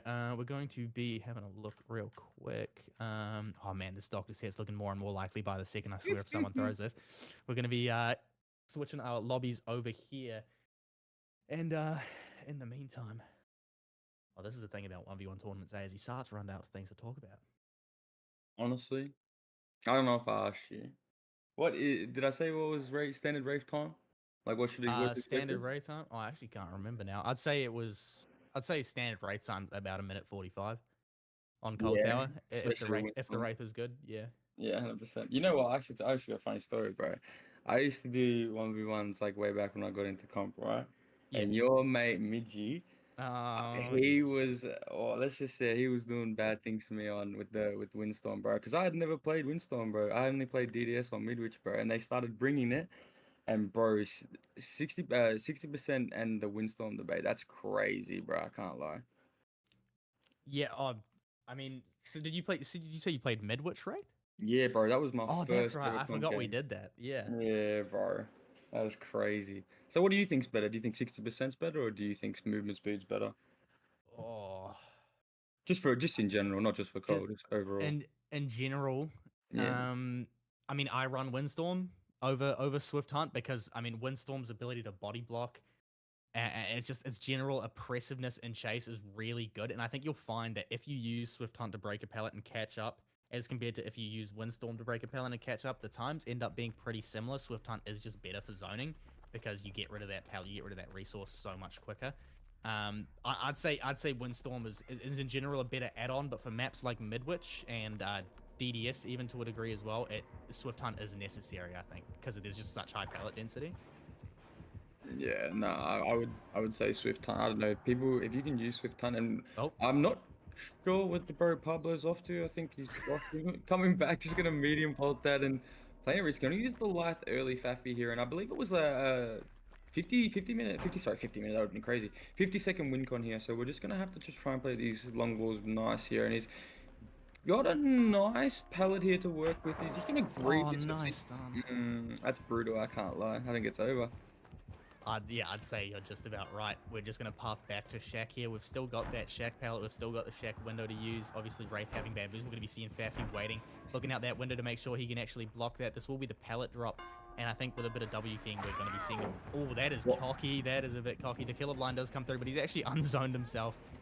So I think, oh, we've ult in the window. No, I believe we've already seen the win on the side of Fafy here. So that will be our second set taken, leading us to 1-1. So I will be getting that doctor set, thank goodness. Fafy going to be breaking his way up towards 8 here, where he got a nice little playable filler pellet here, the stronger one on Macmillan that can spawn. Pablo going to be doing his best to try and get some body blocks in here, which is interesting. I think you do just kind of have to uncloak and force this one down. As we've seen, that will be the pallet drop coming through. We've got an LT wall here to run for Fafy. Do we have a Godfiller above it? We're going to be making our way up. Yes, we do. This Godfiller 9 spawn has been very generous tonight. That will be very, very well done. You can see Fafy plays Wraith. He knows that uncloaking time for Swift Hunt perfectly. We'll be making our way to main building. I think if we vault main here, we risk dying, so we will not be vaulting that. Yes. We will just be getting rid of that pallet. We have a nice pallet gym to run here, as well as an Ormond tile. Fafy having a very solid chase thus far. Yeah, and I honestly, after that crazy Shack play from the bro Fafy, I thought it was going to be a tap after he goes zone, but he's going to win that 50. I can't lie. Got the pallet gym here too, and he's going to drop this. If he breaks this from this side, this could be brutal. Oof. Okay, bit brutal from Pablo there, but we are going to go to the doctor set, and filthy big fella. I What? mean, Yeah, go, bro. This is all you. This is what you yeah, love, I mean, bro. I'm excited, bro. I love me a bit of Doctor. Can't go wrong. What do I estimate we're gonna see here? I think Mm. honestly, as a tiebreaker, Doctor's often like a last ditch throwaway, someone you don't really ban. So I think there's a pretty high chance our players just both get two tapped, and we're going to be playing for super low win cons. I'm going to predict that now. Both sides are getting really low chase times, and we're going to be playing for low second win cons. I don't even know if we're gonna be hitting our first. Oh, maybe I'll give them a minute. I mean, I'm just excited to see Wrecker's Yard Doctor. We'll just have to wait and see. We're going to be loading on in here with Pablo on the killer yet again. This is Pablo, Korea, the only hope to get through out of the group stages here into our semi-finals. I keep forgetting what kind of bracket we're looking at. Semi-finals, yes, to kind of confirm their way up. And I mean, Japan, we've already got Shu pushed through into semis. If Fafy can make it there as well, it would be very, very good to see from Japan to have two players push through into the semifinals here. We are going to be seeing the Wrecker's Yard coming through finally. A good old Doctor set. We're seeing life and resilience on the side of Fafy here. And I'm not sure what perks we're allowing on Doctor. I actually, once again, not familiar with the ladder balancing. We're going to be seeing Brutal Strength, a very solid pick. You can't really go wrong with this perk. Yeah, I didn't pick. I know he had range. I didn't pick the other add-on. Are those just standard add-ons in Doc ones, Filth? I think I he had actually, purple. ever since Doc got buffed, I actually don't know what the standard add-ons are, because I remember it used to be long stem electrode, um, and bloody. Oh man, my mind's gone blank. I'd have to look at the bloody icon to tell you what it is. Discipline, that's right. And we're going to be making our way. Well, sorry, we better commentate the bloody chase, shall we? We're making our way up towards 11 here, as called an OC. Oh no, I actually don't think that was intentional. Eh? We're going to be seeing that first hit coming through, a bit of a blunder from Fafy. I mean, that's an early first tag coming through. We're going to be playing around the shack. Getting that shack pallet drop is actually huge. If you didn't get that, we probably would have been looping shack to death there. We're going to be making our way down towards 7 to play this good old long filler. This is not awful versus Doc, but it's also not great. I mean, if the Doc's playing are we not shocking? That's interesting. So we're not shocking. We're just going to be, yes, we're not shocking. We're going to be just using that brutal strength and walking with M1. I mean, I think I might have been right about the Doctor mechanical skill not being really a thing in these tiebreakers. I think he was just a throwaway. Does he make this? Japan Pain, come on. He does. Wait, this is the most unorthodox Doctor 1v1 I've ever seen, bro. Yeah, I don't know, man. He's just gonna play this, Fafy gonna play this, I'm not even sure what you call this style, just the kind of a useless style. I don't really like this style, I can't lie, but still somehow winning. I think I've seen maybe 2 shocks. Just gonna try not to win the 50, but brutal. That, I think I saw, was that like two shocks, I think? I think you're right. I think we only really saw at least 2 landed shocks there, and that will be 1 minute 23. So not a great result, but also, I mean, not awful. It's very, very winnable for Fafy's killer here if we just lock in and get it done on the old Doctor. I mean, I don't think Pablo was very confident with the use of the killer's ability. So I mean, honestly, I could see this. I can still see this going either way. I don't think we have a guaranteed win here for once in our final set. And like we were talking about before, Big Fella, 123. You said you're expecting like kind of 2 taps on the chases here, but how much does ping like take into account, like, playing against Doctor? Is it a huge, thing if you're on higher MS versus a low Oh, MS? I mean, you have to break like 90 ms in order to start to feel the disadvantage, really. Hmm. Doctor's obviously nicer to play on lower ping because you get those pallet drop procs and stuff before the stun a lot easier and all that kind of stuff. But I mean, nah, I wouldn't say it makes that big of a difference, bro. Oh, fair dinkum, bro. I don't know. I thought back before he's got his buff, I thought Doctor was just a straight pin killer, but I might start having to get into Doctors. I don't know. That was very interesting. Again, I have to add, bro, very, very interesting Doctor gameplay from I believe that was Pablo and Killer then. Yeah. Yeah, that was interesting to say the least. We're going to be, yeah, loading on in, or no, not loading on in quite yet to our next set here. All good, Jams, all good. We're going to be taking over solo casting for a little bit. Jams is just gone quickly AFK. Let me jump on in here and have a look at our next set. We got, oh yes, I mean, my most anticipated series of the night coming up next. We're going to be seeing Gunther versus Yakun, 2 of my friends, 2 very, very solid players. Oh, very solid is an understatement. 2 fantastic players, especially in the 1v1. Yakun, a fantastic 4v1 player as well. Gunther obviously making his name in 4v1 when playing for teams like Source and it was Illuminate, I think they were called, out of Southeast Asia as well. We've got we've got a Wesker set coming through on the second set there as well, but we will be seeing, of course, Trapper and Wraith. Shocker, Trapper being the first set and Wraith being the third. The second set being Wesker, who I believe to still be on Cold Tower. But all that aside, let's jump back on into Pablo versus Fafy here. Bloody zoned out. We're going to be seeing Pablo really getting a good look at his RNG here. We're looking at a pretty solid top side of the map as we make our way down towards Shack. I can't really see bottom. It looks like we do have a pallet gym down there towards 6 as well, and a solid filler pallet. One of the better filler pallets actually on that truck there at 5 as well. So we're going to be taking the Shack pallet side of things. Will Pablo be pre-dropping the Shack pallet? We'll just have to wait and see. We're going to be standing at this door, ready to kick things off, getting one last final look around, and the chase has begun here. We're going to be clinging around the backside of Shack, not electing to pre-drop that Shack pallet here. The double back coming through from Fafy as well. Pablo reading that is actually going to be dodging that shock really well played. He's going to be able to get that Shack pallet drop as well. Fafy forced to break it. I don't think that was a brutal strength break as well. Spectator, could we actually get confirmation as to what perk Fafy's running on his Doctor?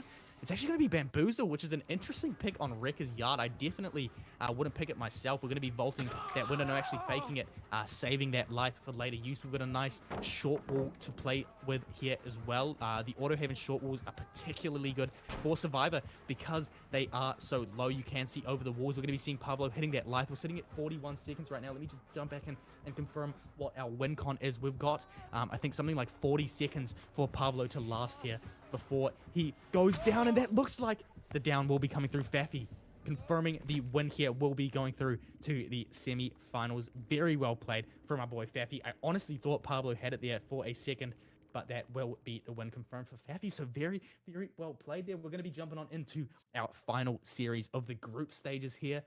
Gunther versus Yakun. Get hyped. This is going to be a fantastic matchup. I don't want to jinx anything, but it's going to be good. So I'll see you guys then. We're going to have a real quick, short intermission. Catch you in a sec.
All right, ladies and gentlemen, welcome back on into our final series of the group stage here. We've got a very, very nice matchup between Yakun and Gunther, two fantastic players going to be going head to head.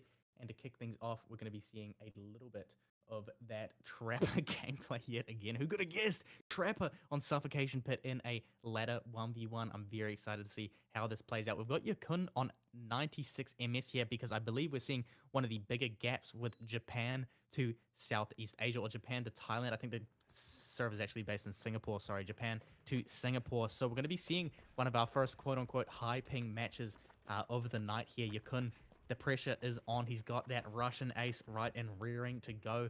We're going to be seeing Gunther making his way down towards this shack side of the map as well. The RNG is not looking great for Yakun from what I've seen, but I mean, we're ready to kick things off here. The nod has come through both sides already, and the timer has started. Jumps, how are we feeling? Yeah, I know the castle zone is very high on Yakun, but Gunther is my go. Gunther is honestly one of the nicest dudes I've ever met. But gonna drop the Shack pellet off rip, and I actually have played on a team with Gunther. Technically, I haven't played survival with him, but he is very very good. Just the way he approaches the game, the way he is, he's just overall just solid, and I respect it. But gonna get mind game. I think this is gonna be a very very early tag, I'd say, in regards. And Filthy, what's like with obviously taking the into account 90 ms, it's like side of someone like playing it from a WA server if you're on OS. Like, what's kind of the downfall? Is it like a minus 30, minus a minute overall on the time? Oh, bro, for every 10 ms you gain after 90, you're losing like maybe 10 seconds of bloody chase time. It is so hard to chase against M1 on high Oh. ping. I mean, oh, Yakun actually makes that. I was sure that was going to hit the life and resilience coming in clutch there. I also like to say real quick that play from Gunther at 5 was, or 7, sorry, was absolutely fantastic. Like, literally perfect 1v1 M1 killer there. Like, he zoned absolutely incredibly. He drained all of Yakun's distance and literally guaranteed that hit. So that was just, I mean, just fantastic. It looks so simple from an outside perspective, but that was just fantastic M1 killer there. We're going to be seeing Gunther getting rid of this pallet here. Yakun kind of stuck here with not a whole lot to do. We're going to be seeing Gunther with a bit of good old walking, and this is going to be the down. We're looking at a chase time of about a minute 30 here. A really solid killer performance from Gunther. Yakun able to pull those last few seconds out of the hat, but I mean, it's already off the bat not looking great for Yakun. I think you'd agree, big fella. That was still like that was like you said, that was like textbook. Like the way he zoned him at edge 5 there, got the hit, no dramas. Like that was kind of crazy. But that's still from Yukon. That's still like the best he could have done with what he had. Like no, I'd say with that tag that came through, he wasn't going to be able to do much else there. No. yeah, that's still very very impressive as well. The Yeah. resilience of getting that value as well. That was created like at least another extra 20 seconds. That was very still well played from Yukon. So still gonna need something from Gunther here to at least match what the bro you couldn't just put up. Oh, absolutely. I mean, especially on these higher ping counts, 100 ms, you can't play around. It doesn't matter what your win con is. With these higher ping counts, I mean, you can get tapped at any point if you make any major mistake here. We're going to be seeing Gunther coming through on the Russian ace as well. Oh wait, I don't think you guys, once again, I don't think you guys can see the lobby. I need to stop commentating on the bloody lobby. But Gunther does have Russian ace, so be ready for a minty chase here. We're going to be seeing the loading screen coming through here. We're going to be making our way back on into the next game here. Now, our second set being the Mastermind. How do you feel about Mastermind, Jams? Because I love a bit of Mastermind 1v1s. I love that he's a very oppressive killer in chase. I mean, he can shut down chases quickly. He has massive sub 1 minute potential if you play him properly. So how do you feel about him? Oh, bro, we love Wesker over at Havoc, bro. I think that's our strongest set. We absolutely 1v1 Wesker every day, bro. I I get the whole brutal zone aspect on Coltel is a bit you know, dull for some people, like how some killers are. Obviously, like even Trapper going to the bare bones zoning, but like it's just the way it is. You know, that's the better 1v1s. That's just the fundamentals, big fella. True. Yeah, absolutely. I agree. We actually saw Gunther's ping there was a little bit worse than Yakun's, sitting about 108 ms. Now, I normally would say that's not the greatest thing. I actually can comfortably say Gunther is probably the most experienced ping player in DBO or in general. This guy has played so many high ping matches, it's not even funny. This guy's been in the region longer than most of our Southeast players. He was part of Skirmish, who was our first Southeast Asian team to come along and join us down here in OCE, and he's got the experience under his belt. He knows what he's doing. It's not as bad as sorry, excuse me, not as bad as OCE ping. And he's locking in. He's making his way up towards this pallet gym here, faking out that water tower a little bit. He knows his win con. He knows what he has to do to meet it, and he is ready to do anything it takes, and that's going to be a first tag. I jinxed him. Sorry, man. Yeah, what do they say? Caster's curse, I think they say. Yeah. But pretty rough on the bro. But look, still can get the 1 minute 1 minute 30 win con. This is gonna be tough. Has Shaq to work with. Taking the injury already, and this is risky holding forward, but gonna bamboozle the window, double bamboozle as well. And I don't think he has anything 7 here, and obviously opting not to break away. That was quite smart, and just holding the beautiful check spots here. And wow, this is elite here from Gunther. Very elite. Yeah, no, absolutely. I mean, we just saw him buy a bunch of time by literally standing still. I always forget to run my live split in the intense sets here when I really want to know what time it is, but we're going to be making our way back up towards the water tower here. This is 100% still doable for Gunther. We've got to make our way towards this filler at 4, though, and we've got to be able to last and hopefully get our life off on it. Yakun swings No. through. I think that might be the win, the set win for Yakun here. Let me just verify. Oh Yakun my won god. the Trapper set. Yes, that must have been close. What was the time, actually, Leggy?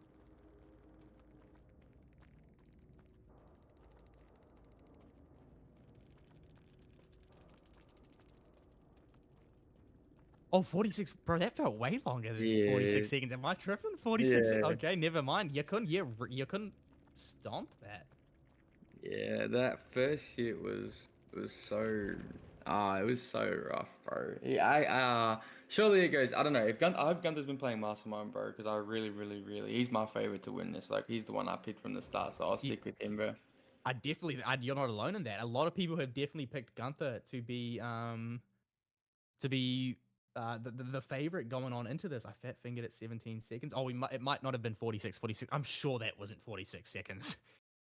17 on top of 46. I can't do math, Jams, can you? Nah, 57. I'm out. Yeah, that's me.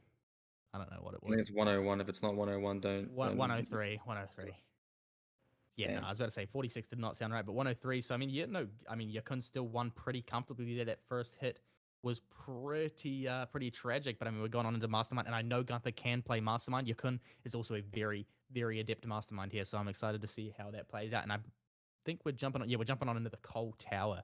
So from this point forward, we're only on the Coal Tower. Gunther has got to win this set and Wraith to take it, or he is going to be knocked by Yakun, our JP GOAT here, coming through to imagine another JP player. That would be a 3-man JP semifinals if Yakun wins this. Bro, Shirley, Gez, Fafy, and then you couldn't. That would go crazy. But honestly, bro, I really hope Gunther can lock in. Like I said, I know I said it like 4 times, but he is my favorite. And something I wanted to mention before, bro, when we were like loading in, but it like, kind of started abruptly. When I first joined, bro, Gunther was known for his killer a lot. I didn't really notice much of his serve, bro. In like the past, let's say like 6 months, bro, I feel like easily, and it's not even really close. You could probably put a few people up there, but I think he's easily maybe one of the probably top 3 serves in SEA, bro. And like that is quite an accomplishment, bro, overall. I mean, I agree absolutely. Mechanically, at least his Survivor is definitely up there. We saw a bit of a blunder last set, but I mean, it quite literally happens to the best of us. Everyone blunders. So there's definitely no downplay on Gunther there. I'm going to get my live split ready this time to make sure I actually hit go on it. We're going to be kicking things off at the shack here. We got a nice shack spawn for Gunther. We do get that shack pallet drop. And if you drop that pallet and then run straight forward, the Mastermind cannot hit you with his M2. We're going to be seeing Yakun. Actually, that was a fantastic zoning dash there. Gunther's going to be holding that check spot. We do see the red light coming through. Gunther's just being fantastically patient here. Yakun going to be playing around this window. We're going to be seeing Gunther vaulting that with the light and trying to get away here. We do have a Godfiller to play around. Gunther just holding that W key, which ended up being the right decision here. Oh, close dash coming through from Yakun here. Gunther does have a Godfiller directly underneath him to play around as well. We're off to a pretty solid start here. 35 seconds in and no hit as of now. And plenty of resources left to use on this bottom map still. I know in the most recent DBO tournament that Alex was actually playing a lot of the Mastermind sets for Gunther, for Resurrection. So I'm not sure how much he's been playing Mastermind. I hope it's been a lot because this is looking like quite a solid chase from Gunther here on the Survivor. But gonna still have to back it up on Killers. Oh, that would have been dirty, big fella. Yeah, that was way closer than I thought it was going to be there. Yakun nearly actually getting that dash, but Gunther's locked now. I mean, look at him. He's playing really well. He's got a window here as well. Oh my god, that was close. We're going to be seeing the play around. Gunther getting risky, but they're going to be throwing that pellet. He has pushed himself towards main building as well, but I do believe this should be our first hit coming through, unless Yakun misses this dash. And he does. That's so bad, actually. This is really tragic. We're at 1 minute 30. No hit coming through. I think you might be getting lucky here. Jams Gunther is reining it back in. I don't think I'm getting lucky. I think Gunther's getting lucky. Did you Oh, see him yeah. sniffing Big Fella? He was sniffing him. And he's going to miss him Oh! again, bro. No, this is so brutal. But I'm not sure what the add-ons are on Yakun here. But I think Gunther knows exactly what add-ons because he's playing this superb, bro. Oh, that will be our first hit coming through at that 2-minute mark. First hit, 2-minute, not something you want to be seeing on any killer in ladder as Yakun here. So we're going to be seeing Gunther taking that distance all the way down to the bottom of the map. This is very dangerous. This should be a down coming through. No, actually just missing that. We don't have the shack pallet to work with, but we do have this window. Gunther playing that really well. He's going to try and tie this back into that tilet 6. A nice window vault coming through from Yakun. This should be the down coming through. He doesn't actually rev up his power in time. And Gunther's going to be playing the short side of this pallet here on ping. Yakun going for the clip, but is going to be missing here. We're now at 2 minutes 30, and this is looking like a foregone set for Yakun. Yeah, this is crazy. He's going to force pull. That's crazy. What was that for? That was like at least 245? I think 236 is what I got.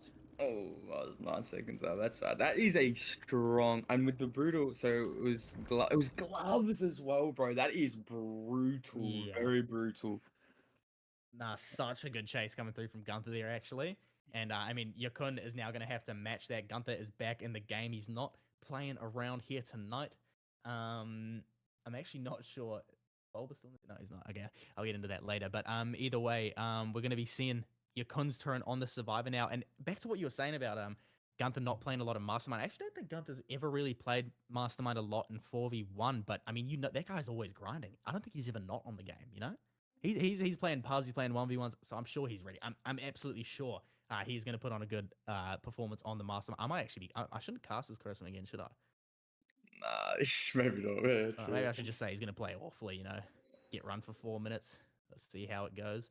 Our lobby is ready here. We're just going to wait for both players to ready up as we head back on into the cold tower here, and it's looking like we're going to be seeing a Wraith set here between two very solid players, which is always something good to see. I think it could either be it's gonna be either 3 Japan players or it's gonna be two Thai and two Japan players in the semis. So obviously, Thailand and Japan very strong competitors here. As we see, I don't know, bro, 245 against the Wesker or 236 or whatever it was. That's impressive. That especially with the 100 ms difference. Oh, bro, like what? Yeah, no, that's such a good chase, actually. I mean, Wesker on ping, we all know how painful that is. That is awful. So, yeah, I mean, a super respectable result coming through from Gunther here. Now we're going to have to see if Yakun can put on a performance quite like that. I'd also like to say that with that chase, like Gunther's RNG, it was good. Actually, I can't even say it was anywhere near bad. No, it was good, but it definitely wasn't the craziest RNG, so you cannot put that down to RNG there. Let me reset my live split timer here as we load back on into the cold tower here. We're going to be seeing how Yakun does. I'm actually curious if Gunther's going to run the same add-ons here, which I think he was running gloves, tendril, I think Yakun was, right? Yeah, I'm pretty sure. So we're going to be seeing Gunther running the Unicorn Medallion and the gloves. Unicorn Medallion used to be a favorite for Wesker players on Cold Tower, but it slowly kind of made its way out of the direct meta. It used to be run by everyone. Unicorn Medallion, Unicorn Medallion, Unicorn Medallion. Everyone loved that add-on. But as we saw Tendril kind of rise to the top over the Unicorn Medallion, as we can actually see Unicorn Medallion making some tiles harder to play for the killer than if you just ran the base kit Wesker dash distances, I guess you'd say, not dash speeds. We're seeing Gunther playing around at the back of Shack here. Yakun not even checking his RNG. He's feeling confident. He's ready to go. We've got an eye filler at that bot road. That's always a good thing to see. And that also, if you're paying attention, ties into the Shack window. So this is definitely doable for Yakun, and I'm very interested to see how this plays out. Uh-oh, this might be a hit. Yeah, I think this might be a hit with the power, and we're gonna fake that. Ooh, that was a little too close, but gonna take the light here and just go to the eye filler, and very nicely played. Started off from Yakun here as well. Just gonna get this nice stun. Whoa, that was a bit far away. I'm not sure that's done, but that was a crazy timing stun for 100 ms. But just gonna stay at the eye filler, go back to Shack, and Gizri, you're laughing if you get this set up, no? Oh, absolutely. This is like the dream coal tower setup, the Eiffel bot road into the shack. Oh no, that is so tragic that he didn't vault that pallet actually. Now he's forced to break it, and he also had to wait for the cooldown as well. Yakun is going to get a massive amount of distance here. Once again, for a high pressure set, I forgot to set my live split timer, so we're a bit behind. I won't be able to tell you exactly when the win is going to be coming through, but Yakun still has a hefty chase to try and achieve before he wins this. Gunther sliding into that box there, the nerves getting to him a little bit on the side of the killer here. Yakun should be able to make this window here. Gunther doing well to try and cut him off. Yakun going to be running around, pre-vaulting that window there, but Gunther actually reading that pre-vault is going to be huge. This will be the tag coming through, and this is going to be a hard win con now for Yakun to meet. We don't have a strong gym up here at 3. That will be the down coming through. Gunther taking our second set, pushing us through into Wraith. Alright, locked, super locked. I was kind of that was gonna be scary on the Bro Gunther's part, but Yeah. able to. That was actually quite nice there at the TNL. Not obviously. I think I'm not too sure. I can't remember. I think Gunther had better RNG to be fair, but so that was still nicely played from Yakun. Not able to meet the 2 minute 45, which is obviously it's okay. It's a very decent time on Gunther's behalf, but. I believe, would you say Wraith is next, Filthy? Yeah, we're going to be jumping into a good old Wraith set between these two players, and we're instantly loading, and that's what I like to see. We're going to be jumping straight on into it here. Wraith. We're going to be seeing. Oh, I wonder if both players will run Windstorm actually, because there's them it in JP. The meta is actually like astoundingly different to what it is in OCE, at least in 4v1. So you'll find that killers will be running like way different add-ons to what we would normally run because they find that they're better in their circumstances. And oftentimes you see, like we saw with Henz's um, Europe. Oh no, it was America versus JP, wasn't it? I think it was. Oh, actually no, it was Europe versus JP. I can't remember now. But either way, we saw like even teams like bloody what was Xeno's team called at the time? I think it was still called bloody Elysium. Actually dropping sets to Japan's picks, and I mean that is just insane that these little JP teams are taking sets dominantly from European teams, so they know what they're doing. You cannot downplay Japan. We've already got 2 Japanese players in our semi-finals for this 1v1 bracket here, and Yakun is looking to make it 3. Gunther going to try to stop that, and I mean, we're making our way down to Shaq. Yakun has had a look at his RNG. I was not really paying attention, but we're going to be signing. Oh, mate. Oh, he's going to start without it. Okay, respect. He's gonna just. Well, Oh, Gunther didn't okay. quite see that So teammate, maybe. yeah, we're restarting. Okay. I think Oh, he's waiting for Bloodlust in. Okay. yeah. A little bit of a butch start. Okay, there we go. We're gonna start off. Big swing from Gunther there. Gonna take the back shack here, Yakun. Gonna stay a shack. Gonna loop all around, holding the checkies. And I can't. I definitely think that's movement speed. I can't tell. That ball seems slow, feels. I can't lie. No, that is Windstorm, yeah. Yeah, 100%. Yeah. Gonna. Oh, crazy hit at 20 seconds. The V1 movement went crazy for a second there. That was insane. And this is looking tough for Yukon, no? Oh, absolutely. We've got to hit 20 seconds in versus Wraith. We do have a short wall here to play around. Gunther is hot on Yakun's tail, though. This won't be a down, but it will be the pallet forced out here. We're going to be seeing Gunther trying for a bit of goofy there. Not going to be able to quite get that hit, but Yakun is now zoned. Gunther going to be getting rid of that pallet, pushing Yakun back down to a 4 lane, which is obviously not the strongest tile to be running against a Wraith here. Gunther is hot on his tail. We do have the stronger variant of the 4 lane to run, but oh no, Gunther! No, he fumbled! That not hearing Adam's groans of pain there, that will not be the down coming through. Gunther going to be trying to mind game this 4 lane here. As we can see, this is a lot easier to play on Survivor until we get forced into this position here, and that will be the down coming through at about 1 minute and 10 seconds. A very solid chase from Yakun. Great to start things off, and we're going to be seeing how Gunther's Survivor performs now. It's going to be close, James. It's going to be close. Oh, bro, it's actually doable. I think we're gonna see 2 Thai and 2 Jap. I can't lie, that's just what I want. But honestly, it's very tough on the rave sets, big fella. I don't know. Personally, I can understand. And this is me just speaking from 1v1. I say I'm okay at versing Ray. I think that's one of my more stronger killers. I think I've like got down the counterplay to it. But I can understand. Same with Doctor. I'm assuming I can understand people like getting tapped on the killer. It can really it's a game of if you know the add-ons. If you can spot the add-ons, I think you're up for success. Just play the killer, I guess, big fella is what I'm trying to say. No, I mean you're exactly right. It's Wraith does have that 2 tap potential. It's definitely not as high as some of the other killers like Wesker. But he does have that two-tap potential. Wraith is just a killer that punishes mistakes really well due to his oppressive zoning and his extremely high speed in Windstorm. And his body blocking ability helps as well, of course. But I mean, yeah, no, it does depend on just how good you are against the killer. And I mean, now Gunther's got all the nerves on his shoulders right now. He's the last half of the set, the last half of the last set. I mean, I guess Yakun is too, but playing Survivor, I find I definitely get a bit more nervy on Survivor than Killer. I don't know about you, James. Survivor is more nervous. Oh, of course, big fella. Of course, you got the weight of the world on your shoulders, bro. You're Yeah, expected to juice, especially someone of Gunther's caliber, bro. You need to be locking in. I know he's on 100 MS. We spoke about that, but like, this is it. This is the one. yeah. After putting on such a sick Wraith performance there, I mean, we saw that first set was absolutely wicked coming through. Gunther's got some pressure on his shoulders, and I'm hoping he's going to be able to pull through here. Yakun obviously trying to secure that 3-man Japan semi-finals, but we'll just have to wait and see here. We're going to be loading on in here to the Coal Tower for the final time between these two players, and we're going to be seeing who is going to be able to take it. Let's get a quick look. Will Gunther get that skirmish RNG with 40 million pellets? And Oh, we're going to be seeing the Raccoon City Police Mount. That is insane. they're so lucky that there's no like penalty for bringing a wrong map, bro. Yeah, I swear. honestly. That's like the third one in a row. This is a bit of a bloody pain, but oh well. You know, it happens to the best of us. We're nervous. Yakun, please set the map, my good friend. Smile. It's kind of a throw too, because now they can peep the add-ons. So Yeah, no, I'm, exactly right. I mean, I think we'll find that. I think we've seen everyone run Windstorm, right? I think so. Yeah, it would be kind of silly if you didn't. I think Yeah. on Cold Tower.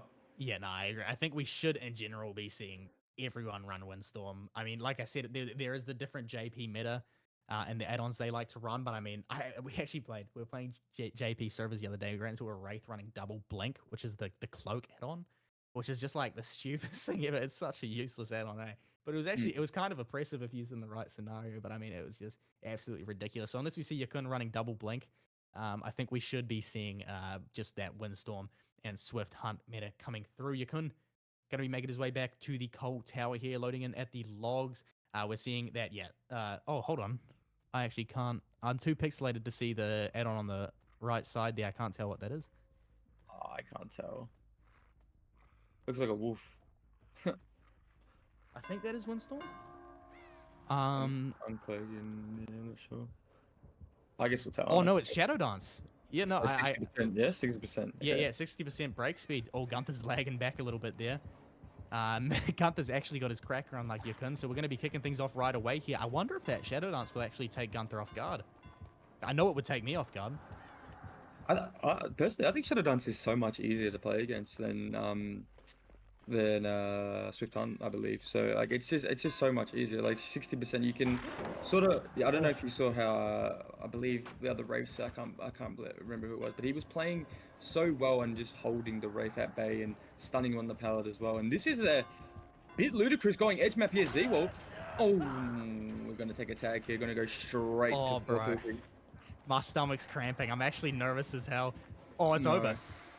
big That's fella, it. please no. We're going to be seeing a No. 3-man Japan semi-finals here. Gunther knocked in the group stages. Yakun securing that win. I am sure Swift Hunt took Gunther off guard there. I'm sure he was not expecting that. That's the win for Yakun. We're going to be seeing our semi-finalists here. Let me just confirm. We've got Shirley, Gizri, Fafy, and Yakun pushed through to the semi-finals here. We're going to be jumping into an intermission. Is there any closing statements before we do that, Jams? Oh, super well played to everybody. Anyone who lost, don't take it to heart. Yeah, everyone played super well. Just unlucky. Nah, honestly, I agree completely. Everyone has been playing fantastically thus far tonight. Yakun, very well done in that final series here. We will be jumping on into the semi-finals very shortly. We'll catch you after a short break.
right, ladies and gentlemen, welcome to the semi-finals of our little 1v1 event here. We're going to be seeing our first series between two fantastic players here. We're going to be seeing Gizri versus my goat, Shirley, coming through to kick things off here. We've got some great sets. I'm actually so hyped. We finally don't have a Trapper set. We're kicking things off with Wraith, with Gistrix's pick. Demogorgon going into set 2, which is Shu's pick. And finally, Nurse, and I need that Nurse set bad, man. I actually want to see that so badly. We're going to be jumping on in here. We're going to be seeing Giztrix setting up, having a look around the map to see if he can down Shu real quickly here. And of course, Shu having a look at his RNG top side, having spawned in up here at little old 11. We're looking at a pretty average top map here, not looking too ideal. Yeah, really not looking too ideal. We got an eye filler. Do we have an eye filler in the shack window? We do. Hey, can't complain. This is, yeah, you're right. This I feel into Shakrita, but once Oh, this is yeah, dropped bro, to this kind of dead, big fella. Yeah, I was gonna say he's kind of bro, dead on yeah, this side. this map is absolutely garbage. But hey, I mean, it's Shu. You never know what this man's gonna pull out of the bucket. My live split is ready, and we're kicking things off. Oh no, we are. Okay, sweet, making our way down towards the backside of Shack here, and gonna be seeing how this plays out here. What are you thinking, Jums? What are we feeling for the result here? Bro, if we're basing it off today, which is the only thing I know about most of these players besides Gunther and Gizri, respectfully, bro, Shirley has this. He is locked, bro. The pathing is elite. The patience is I don't know. It's just it's something you see from like individual players, not in like a group. You know what I mean? Oh, absolutely, I agree. I mean, look, that was some fantastic pathing here. Shu knows his check spots here. He's going to be just holding W around that. Oh, and he's actually going to live even further. We're clocking in at 45 seconds right now with no tag coming through. We saw that red light mind game, and Shu is just playing this so well, man. If only there was a top mid filler here. I'm going to say it, this is tragic that this RNG is this bad. I mean, Shu played that outstandingly well. He's getting every second that he can for this RNG, but this is really not good, Charms. We've got no pallet 1 either, bro. What the? Bro, yeah, there's like 6 pallets. I think I've counted 6 pallets, but yeah, this is super unlucky. But Gage's gonna try and just break. I'm surprised that he's not. Oh, I think man. he is running movement speed. I'm surprised he's not running 60. Didn't even need to run 60, bro. I'm gonna keep it a stack.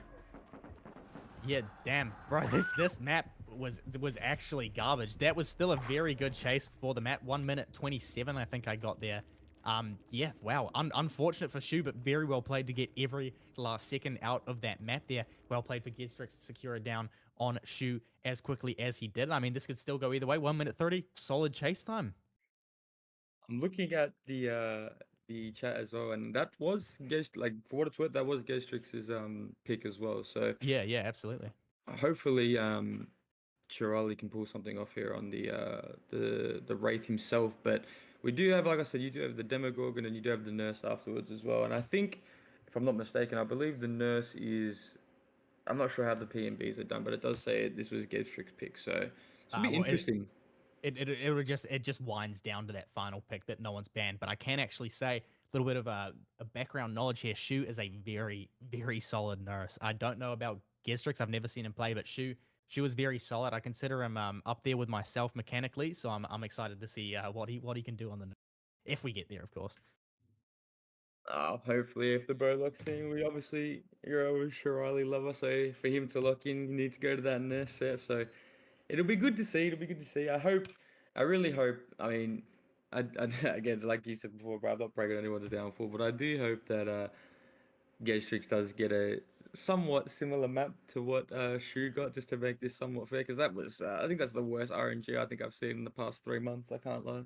Yeah, I mean, that was definitely the worst Cold Tower RNG we've seen tonight. That was absolutely tragic. Looking at 112 MS on the side of Gearstrix. I think we saw something similar for Shu. We're back on JP versus Singapore servers, so that ping has gone up. We are going to be seeing some higher ping matches here, seeing as both semifinals are Thai versus J. Oh, no. No, sorry, the next two are Japan. So we're going to be seeing really low ping on the next series. But, I mean, we're going to be seeing Gearstrix coming on in here. Is it just me, or is Gearstrix's name not there on the top? Yeah, it's not there for me. Bro. That's a bit weird, but either way, kicking things off here, we're already seeing a better map on the side of Gizrix. Will Shu be able to lock it down quickly? Oh, that was close. Yeah, and I hate to say it, bro, but he's definitely got a better map to start up. This 7 filler did not spawn, so We're gonna test the checkies here on Gizri. Not gonna get this hit, just gonna pre-drop it and go. Opting to go top here, interesting. I thought he would have gone to Shaq, but just gonna try and make this window top. Getting blocked, very nice body blocking from Shu. Gonna get Oh, that bro, it's early doable. tag. It actually is doable if he cloaks here and catches up in the next 2 seconds. Also, I don't know Oh, if you've noticed, Jumps, he's actually running Shadow Dance instead of Windstorm. oh, So he's got that 60%. 60% speed, and honestly, it might pay off here. We've got a pallet gem. If we can break this quickly, it's doable. It's still doable for a very short while here. We're seeing the kick come through. We've pushed him behind main building. Is he going for the window? Division. Division. The vision's there. Gestrix is running it. Oh, I don't know. I don't have my live split on. Why do I always do this to myself? Surely, surely. Shoot. I think she's done. I think she might have done it. Hold on, I need to get verification right now. Shu won! Oh my god! Wait, no, this guy's actually insane. Shu actually just pulled that off, winning Gestrix's pick, so we are gonna be going straight on into the Demogorgon. Wow, that is actually so. Shu just played that so well. I'm in shock. That was so brutal, bro. I'm sure Ghostrix was pumping his fists after that first set as well, bro. That's crazy. Fair enough, fair enough. GG's Honestly, to the bros, bro. That was bro. They both honestly, the Coldtail was so weird, man. They both had. I'd say they had. I mean, Shoes map was definitely leaps and bounds worse than Gez, but they were still terrible. yeah, Maps, they bro. weren't great, eh? Not properly. That was, oh, dude, that was so well played from Shu. Now we're going to be going into demo. I wonder if Geztrix will pull over a little switch here and take Shu's set, as we see often in 4v1. I mean, it's like the curse. You always win the other team's set because you've been practicing it so much, and then you lose your own set as a result because they've been practicing it so much. I wonder if we'll be seeing something similar along the lines here. We're going to be jumping back on in both teams, or both players, sorry, ready. We're going to be loading back on into the coal. Oh no, Wrecker's Yard. We're going to be seeing demo on. Is this our first time on Wrecker's tonight? No, we had Doctor before, didn't we? Yeah, we had dog. You were keen on it, Yeah, big that's fella. right. I'd actually bloody forgotten already because it was such a strange Doctor set where they were just walking each other down.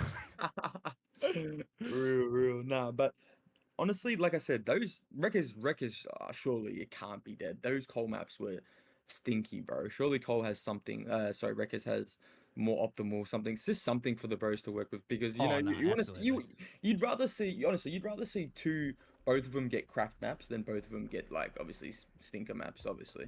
Yeah, of course. And I'd say pretty comfortably Wreckers always has more tile chaining potential than Cole. Actually, no, I can say 100% Wreckers always Yeah. has more tile chaining opportunity than Cole. I think just about, it's pretty hard to get a useless Wreckers map.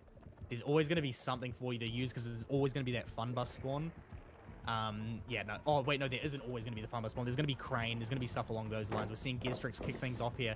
Shu going to be going for that nice early tag, forcing the life out really early. This is looking like we might be seeing a tag coming through already. And, bro, Shu is playing so well. Right. I don't know, he just wins the 50s on killer as well. That's crazy. But something we were touching on before, big fellow, like the two tap potential. The demo is definitely one of those killers that has that two tap potential, and it's crazy how good he can be in chase. Yeah, if you mess up on this killer and you get locked in animation, you get like dashed, you can get two taps so quickly. Or if you get M1 and then you get stuck on something, you're getting two tap. Gestrick is going to be able to make his way towards this tile here. This tile isn't too bad. Auto Haven tiles in general are just like some of my more preferred ones. You can see over them a whole lot easier. This might be a death coming through, actually. We do have that dash potential. Oh, we're going to be seeing Gestrick. He is going to be able to make that crane pellet. I forgot to put my timer on. We do have another filler here as well. Shu not going to be charging up that dash. I think I would have charged up my dash there and just gone for it because you don't lose anything if you do miss that. We are going to be seeing Gestrix making it all the way to 6. Gestrix is playing this really, really well after that first hit, actually. Yeah, and that's the theme of the night. They take the first hit super early, then they just lock in for the next like 2 minutes. But he is shredding these pellets like no tomorrow. And this is going to be the last filler and then have to go corner after this. And this is not safe. So assuming he's going to drop this early and just hold forward, winning 150, and that's going to be the end of it. It was a good map to work with, I have to admit. Yep, no, very, very good chase from Gestrix. Fantastic first hit coming through from Shu, but 1 minute 30. That is a solid chase time versus our demo here. Shu is definitely going to have to perform in order to get it done here. And I mean, honestly, keep in mind that was on 108 ping as well. So very, very, very solid chase from Gestrix. I'm not, yeah, and you obviously, you'll be able to tell me I mean, I think I know what you're going to say. How is the Survivor Shirley gameplay looking? Is it solid? Talk to me. Oh, Shu, he started off. He's one of those players that starts off struggling a lot. He came fresh out of pubs, I believe, when we initially picked him up on the skirmish. And I mean, he's just a grinder, bro. You can't put it past him. He grinds 1v1s all the time. He has a fantastic survivor play. He's a survivor main, as far as I know. He's gonna put on a show. He's not gonna let it go down easy. Yeah, a minute 30. That's obtainable for him for sure. Minute 30 records as well. Going touching off that, is that standard for records yard demo? I feel like that's a bit still 1 minute 30. That's a bit that's a bit crazy. I think that was 130.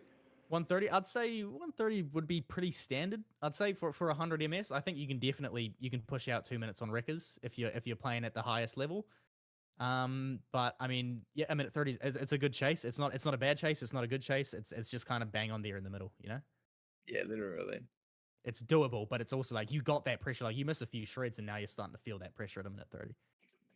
And as well, considering how quick you can, get rid of the shack pellet as demo as well. This could be, hopefully, Shirley is locked in, bro. Like I said, you know him better than most people, bro. I don't know if how locked the demo is. Demo. I will admit, demo is a tough killer to go against in chase. That's why I bring up the two tap potential on him, because it does happen, bro. It does happen. Don't think it doesn't, because it does.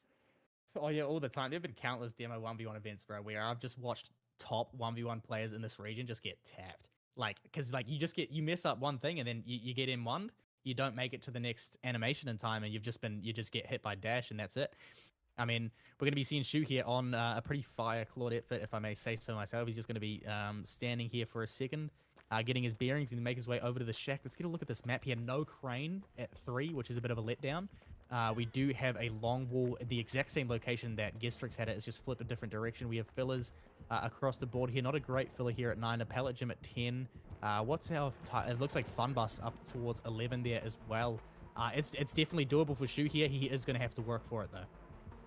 No, 100%. And I know touching it like the two tap. I don't shoot.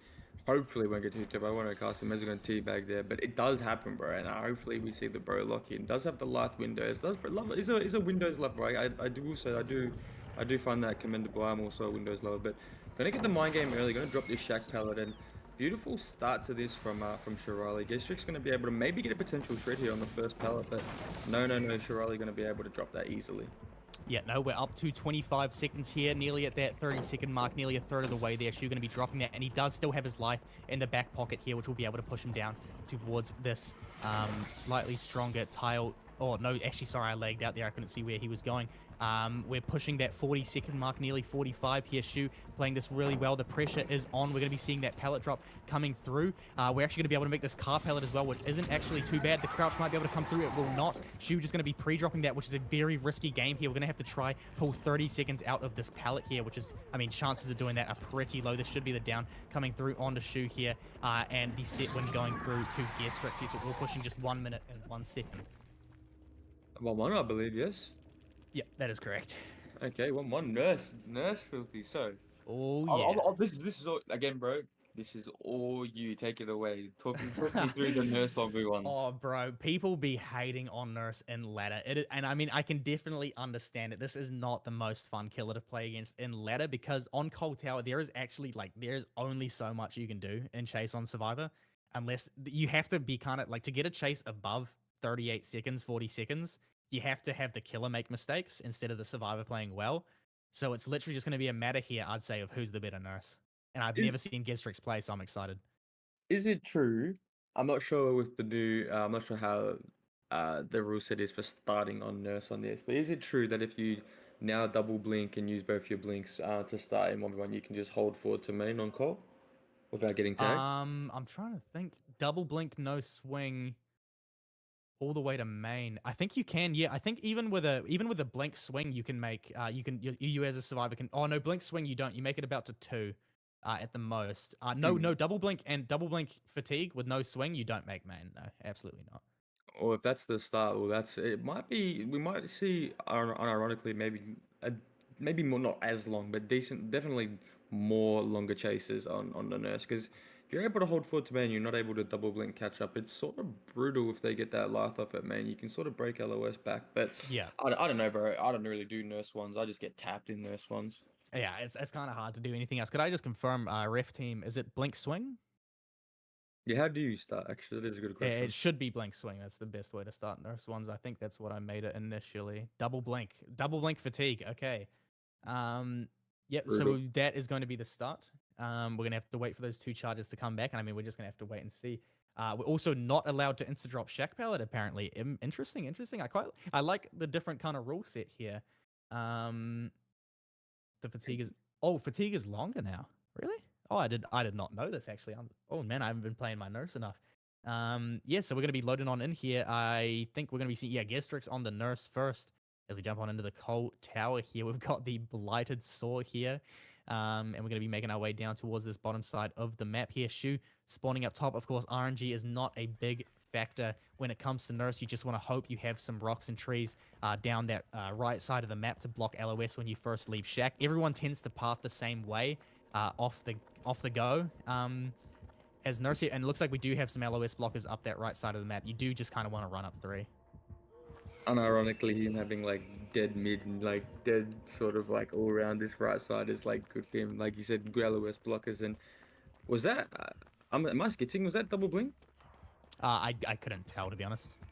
Oh, I don't know. Maybe I'm wrong. I don't think that was, but we'll run it anyway to be fair. But Shirley gonna make all the way to one here and gonna just hold the checkings against the nurse. And I don't know. I don't know if Fixate is banned. I'm assuming it would be against the nurse, but if it's not, that would be kind of a threat. But running the quick and quiet. Gonna get an early tag on Shu as well, Phil.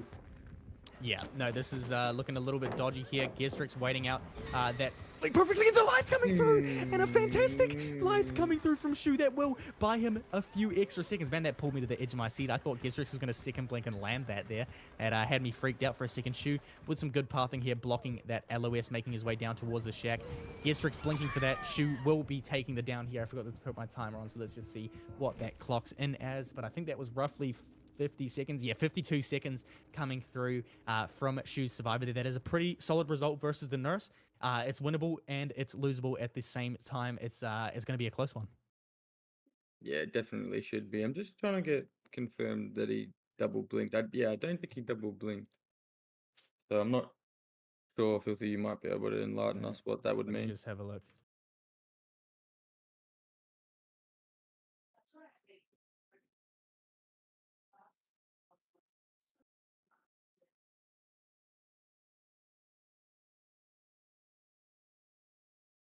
Should we take I'm a just, brief intermission? Yeah, yeah, we'll good take a idea. we'll take a brief intermission and we'll just sort this out. Be back in probably 2, 3, maybe a bit longer, five max.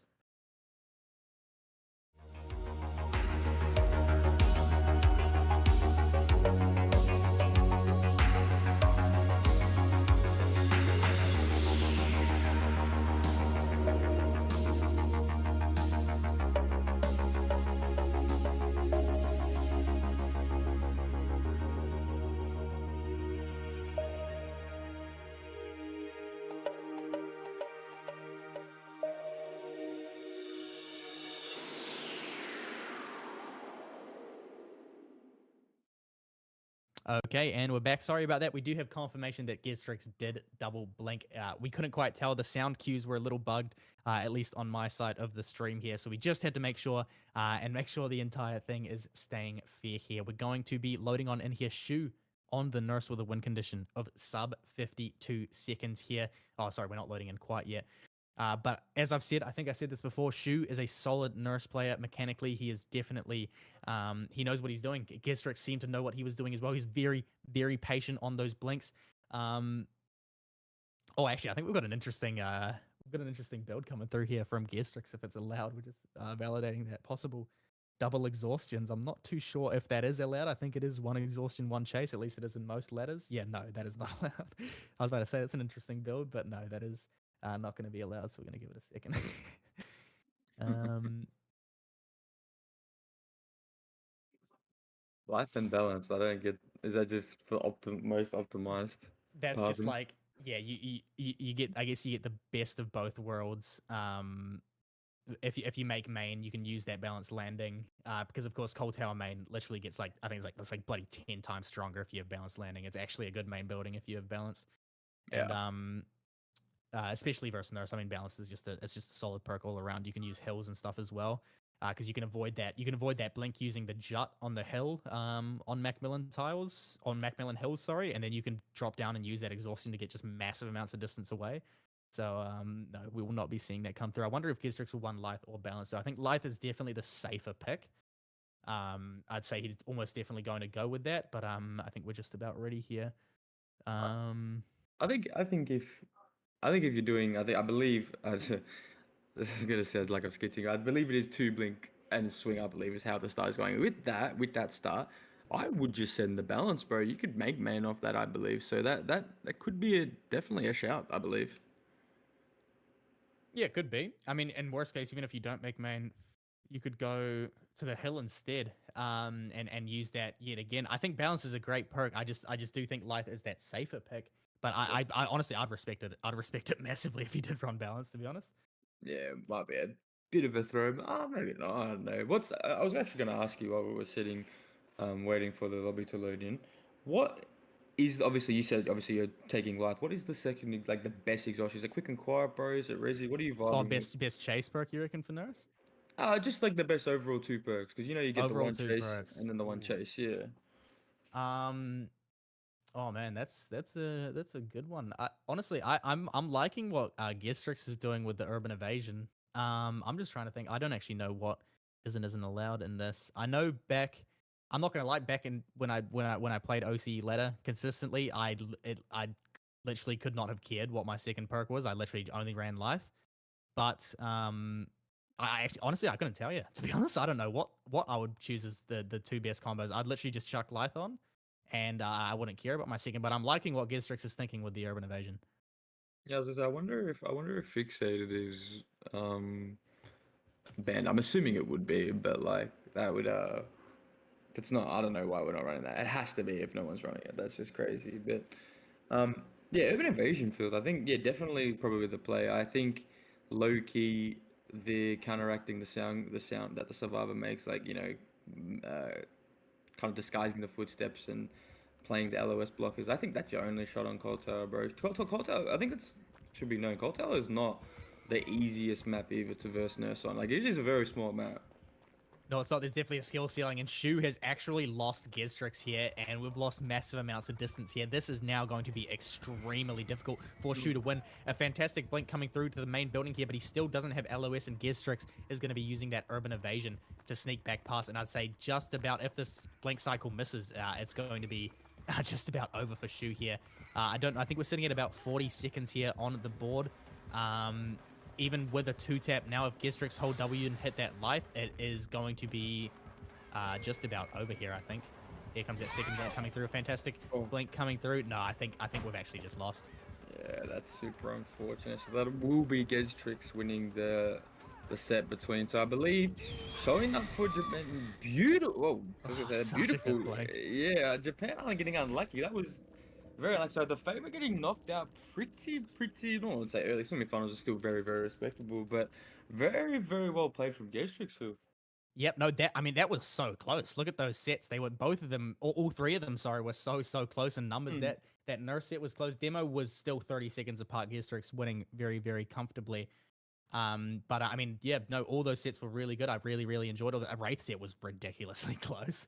So yeah, I think that was a very good matchup heading into semifinals. I was very, very happy to have watched that, and I'm excited to see Fafy versus Yakun. Of course. So another, I believe Yakun is Japanese, and I'm not sure. Is Fafy's it Japanese as well, I think. Japanese. double Yes, yeah. Oh, that's huge then for them. That is absolutely crazy. Well done to the JP players. Yeah, no, absolutely. So we're going to be seeing some low ping gameplay here in Japan. You can get down to as low as like a sub 20 ms. I don't know what Yakun plays on. I can't remember, but yeah, we're going to be seeing some. We're going to be seeing some close swings here. Actually getting some news as well. Fafy and Yakun actually played for the same team back when DBO did the JP tournament as well. So I mean, we got some friendly rivalry going on here, and of course we're going to jump into a quick intermission before the next game. So yeah, grab a drink, fill up your water. And just wait. We'll be here shortly.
All right, ladies and gentlemen, welcome back to the second half of our semi-finals here. We've got Fafy versus Yakun, two Japanese players going head-to-head, previously part of the same team with some great sets to kick things off here. We're going to be seeing Trapper in the first set here, heading on into Mastermind for set number two. Of course, Yakun picking that, his trusty old Mastermind, and finally a tiebreaker of the Hillbilly. So we could be seeing things get very interesting here as we jump back on over to the Suffocation Pit yet again. Yakun coming through. Hopefully he doesn't drop his cracker this time. We've got that Life Resilience combo, the old faithful for Trapper Suffer. You won't see anything else nowadays. And we're going to be making our way over towards the shack here. I'm just having a look at this bottom map. It's not looking too pretty for Yakun. You do have that water tower there, but with no 5 pallet, I don't think there was. And bot mid looking a little bit empty. We could be seeing some high skill gameplay coming through here. Yakun teabagging, getting us off to a nice start. And how are we feeling going into the second half of our semi-finals, James? Bro, I feel like Trapper is such an ego pick, but I absolutely love it. I love every second of it. Like surely you just pick a killer that has not holding the checkies there, Yakun. Needs to lock in a little bit. They're gonna make this no dramas at all, and just gonna use this life. And like you said before, Phil, this is like textbooks. This is like it doesn't look like a lot from the outside point of view, but like what he did there was excellent. Just you made him waste his exhaustion pretty much for free. 20 seconds, 30 seconds into the chase, bro. Yeah, nah, we're 35 seconds in now, yet to see a hit. Yakun really playing the hell out of Shack here. I haven't seen a vault of that window come through here, making me think Fafy has brutal strength, and he does. So that is going to be the brutal strength coming through, which is a brutal strength is a very risky pick. If you are not an outstanding M1 killer that knows how to play around windows, you are going to get run for a very long time because you just have no way of countering that main window. Shack window can get used multiple times if you're shift ticking probably properly. And I mean, yeah, as we're seeing now already, Fafy is going to be kicking this pallet. Will be able to make it to another window though. This is where it really starts to hurt if you don't have that bamboozle. But I think we should quote unquote be seeing a hit come through here. Will Yakun make it to this pallet? It does look like he will, yes. Or brutal strength having that if he makes main, it's gonna be such a rough time for the opponent, but it's gonna be so ratchet for Fafy. It's actually gonna be so tough. If like just the idea of Yakun making main here is kind of scaring me, but don't hold for the main. Filthy's gonna hold for the main. Oh, he's on his way there, mate. He's on a trek, and he knows exactly where he wants to be. Fafy is able to get the hit at that pallet there, and he is actually playing this really well. That was a fantastic bit of killer movement there, but Yakun faking that window unironically just saved his life. We do have a good top mid filler here. Yakun hiding behind this, trying to break LOS for an extra second here. I can't see which main spawn it is quite yet. Yakun going to be dropping that pallet. And Fafy is intent on not letting him get to that main building. And this is where what I said before really comes through. You have to be a good killer to get away with running brutal strength on the Suffocation Pit. It is just such a risky game. And so far, Fafy is definitely making it worth it. Yakun winning that is actually really impressive due to the fact that, oh my goodness, I thought he was going to make that. But no, that is going to be the down coming through. I think that was 223, something along those lines. So, I mean, a solid chase. You definitely can't complain about 224. 224 with brutal strength is like you said, it's a risky like perk, bro, to bring because like you said, you make main, it's an easy minute half, bro, if they just stay there and shift tech, like you said, like it's super brutal. But I like personally, I always will always bring bamboozle because like I've been humbled up with you bringing brutal so many times, bro. I just that could have been bad. Like two, like I said, and I'm just saying 225, 224 is kind of, I think that's best case scenario. I can't lie. That is a good time. Yeah, 224. If you're not super confident on brutal, I mean, if you go and watch some of EU's top players run brutal, they can get down super quickly. But also understanding that these guys are the best of the best that are running brutal. You can't just really copy. But I mean, Fafy ran brutal. He ran it well. He performed really well in the second half of that chase. After he pushed Yakun away from Shaq, we just saw Fafy's positioning as the killer. They're really making sure that Yakun wasn't able to make that main building to get that extra minute or so. And we did see the down come through, and it's definitely a meetable win con for Fafy because I know he is quite confident in the Survivor Trapper chase. Right. You're looking at this dusty as Meg fit. Yeah, nah, I'm not gonna lie. We might have to give Fafy the award for the worst fits of tonight, bro. Holy hell, man. This guy cannot dress. That was like the Susan, bro. That's oh my goodness, The that's Susan. terrible, bro. What is that? Bro, that is awful, man. I've not seen a Meg fit that bad in a second. And he had that purple hair near too. I'll hang it up, bro. The fact that he's playing Meg is just crazy to me. But this will be like I said, this is Fafy's pick, bro. It's such an ego pick, I feel like, bro. And then you bring brutal strength. Like that's I don't know, that screams like you are confident, bro. Like Yeah. you are locked. No, absolutely. Brutal strength is a big show of confidence, man. Can we get off this Meg? Feral. We're gonna be seeing. God. I know why he's wearing those pants. If you know, you know. Oh my lordy lord, we're gonna be seeing Fafy making his way down towards that bottom side of the map. Yakun's already prepped down here at Shack. I can't really get a good look at the RNG here. We don't have a top mid filler. We do have I think this is a long wall here. At top mid, yes, we do. We have a 4-lane, pretty common spawns here. This is a pretty stock standard suffocation. Oh my god, we just gonna hit him there. Do we have a 5 filler? I can't see it. Yeah, we do. Okay, this is actually a really stock standard suffo pit. Like, Yeah, I don't, you can't, it's not bad, but you could ask for more, but it's not bad. I mean, if you got water tail here, you're just icing on the pretty cool sprinkles on the ice cream there, big fella. But I know he's gonna play these checkies. I'm not even sure where he went. Okay, so playing the heartbeat sound there. So gonna play. Oh no! Oh no! Oh, That is bro. brutal. What is happening? Like, what is happening? Wow, I've actually, okay, Fafy just got so ridiculously lucky there. It's actually insane. Like that was nearly a hit. Like 5 seconds into the chase here. I've forgotten to start my timer. Why do I always do this? Oh, Yakun actually unzoning Fafy there, which is a bit unfortunate. Now he can pretty comfortably make that long wall up at the top side of the map there. We're going to be running through this Ormond tile. I don't think we're going to be playing this one, no. Light is out of the way. I don't think the cracker throw was necessary. We're bailing on the long wall. I don't know if Fafy saw it or not. But this is a highly risky play here. Nice swing through that pellet there from Yakun. Oh, dude, Fafy. I mean, that was well played, but we're getting really lucky here, and we can't play off luck with a win con like this. That, that's ludicrous. No way he's gonna win it again, bro. This is ludicrous. I can't lie, but he's gonna go back around, play this 4-lane, and oh, yeah, the light has been used, so he's gonna have to win this one more time. Does get hit, and he's running straight to bottom. That is very brutal. I think you believe you said Filthy does have a decent bottom. No water tower though, which is a bit unfortunate. No, I think we do have a god filler over towards 8 here. We're gonna be able to vault the Shack window. Wait. You couldn't ride on him. No, JP Oh. thing. No chance that's hitting here. Yeah. We're gonna be making our way around. I think we do have that god filler 8 if Fafy can path up towards it. Fantastic triple vault from Yakun just to gain that distance, but Chase was lost, so Bloodlust was as well. Oh my god, we do get that hit coming through. Also, I did not notice that Yakun was also running brutal strength. Yeah, that was.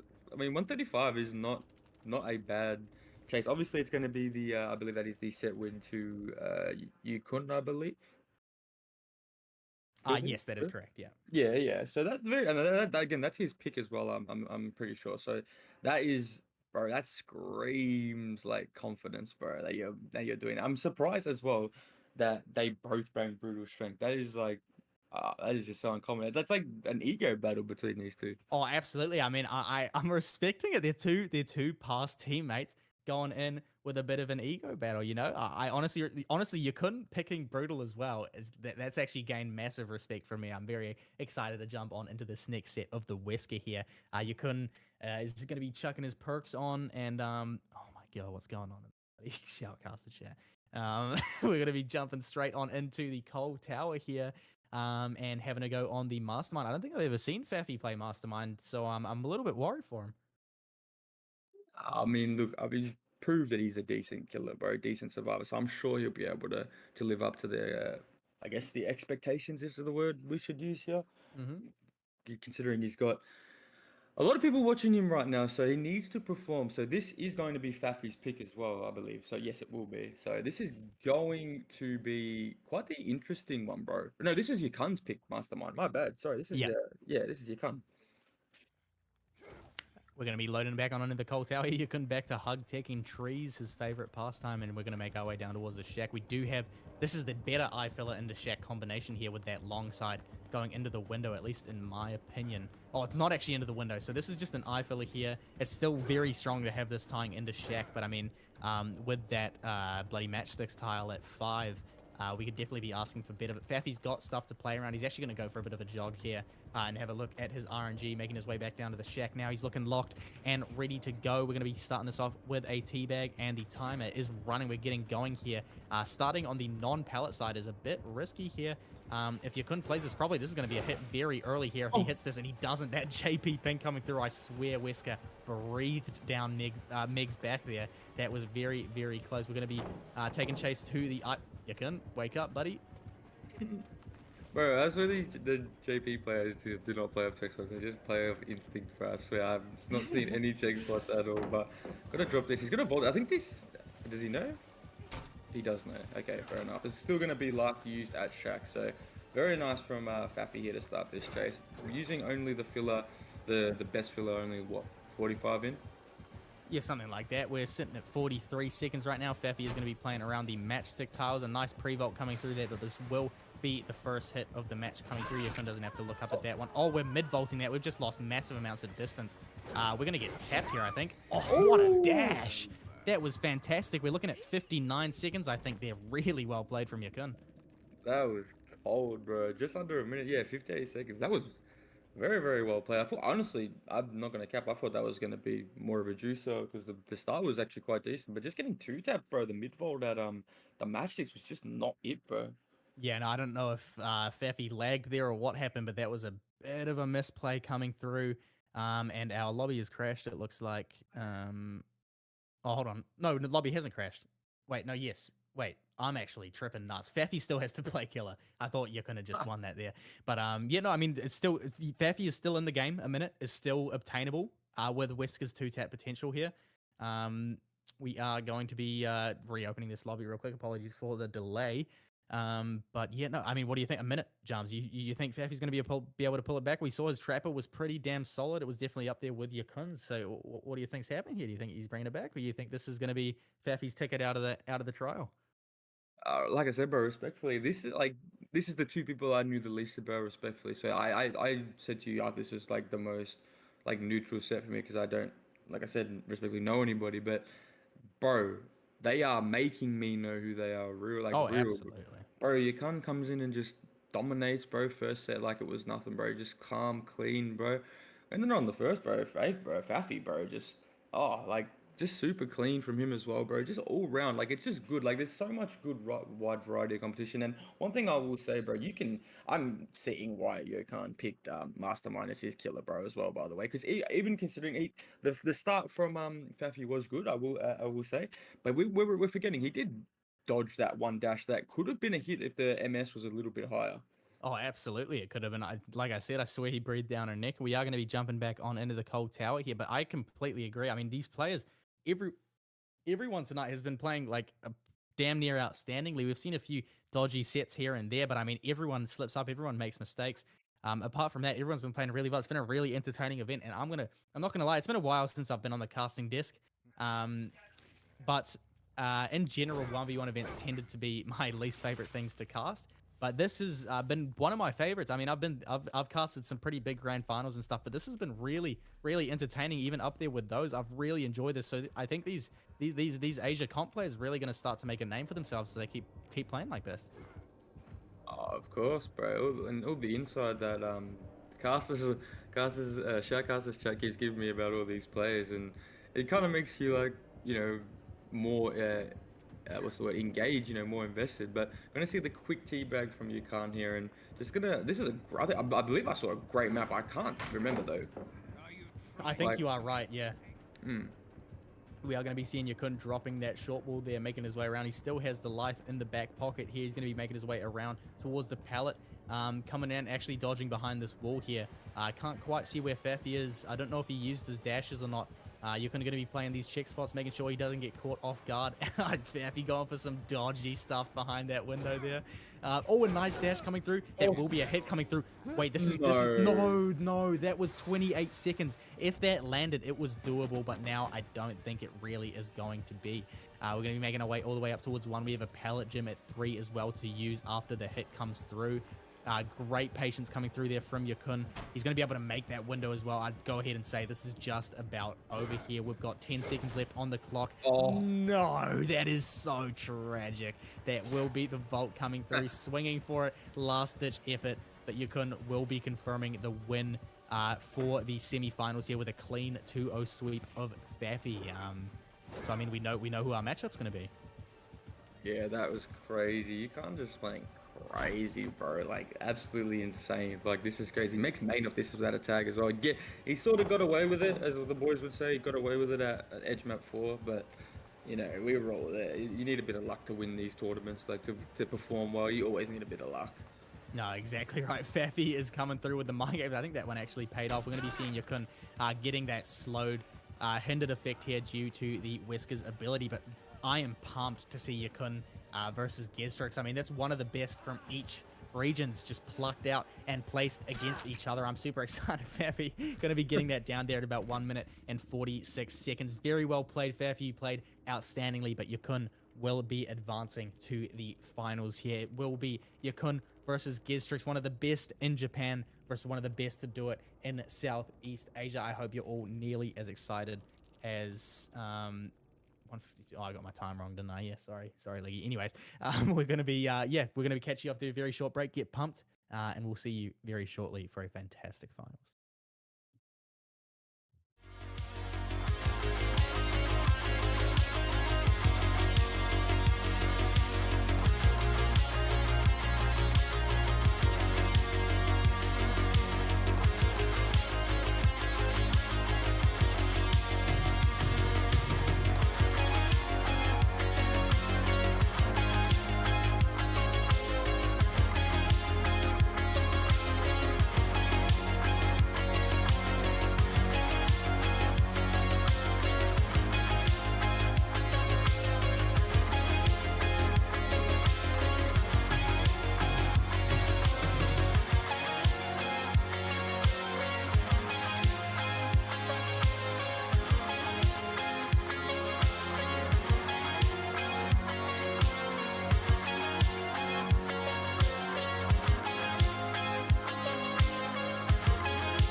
All right, ladies and gentlemen, and this is it. Welcome.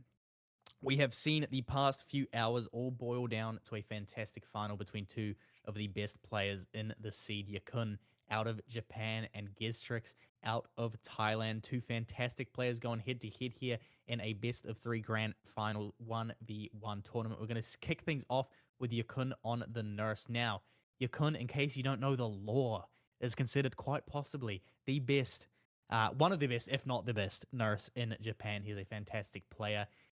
He has won countless tournaments, and he is going to be giving Giztrix a run for his money for sure. We're going to be seeing Giztrix making his way down towards the bottom once again. RNG not mattering too much on the coal tower, but we do have a hill here, which is going to make it a bit difficult for Giztrix to break that LOS, making his way up through three here. I have my live split ready. We're about ready to kick things off here as that double blink will come through. The timer has started. Jams, how are you feeling going on into this grand final?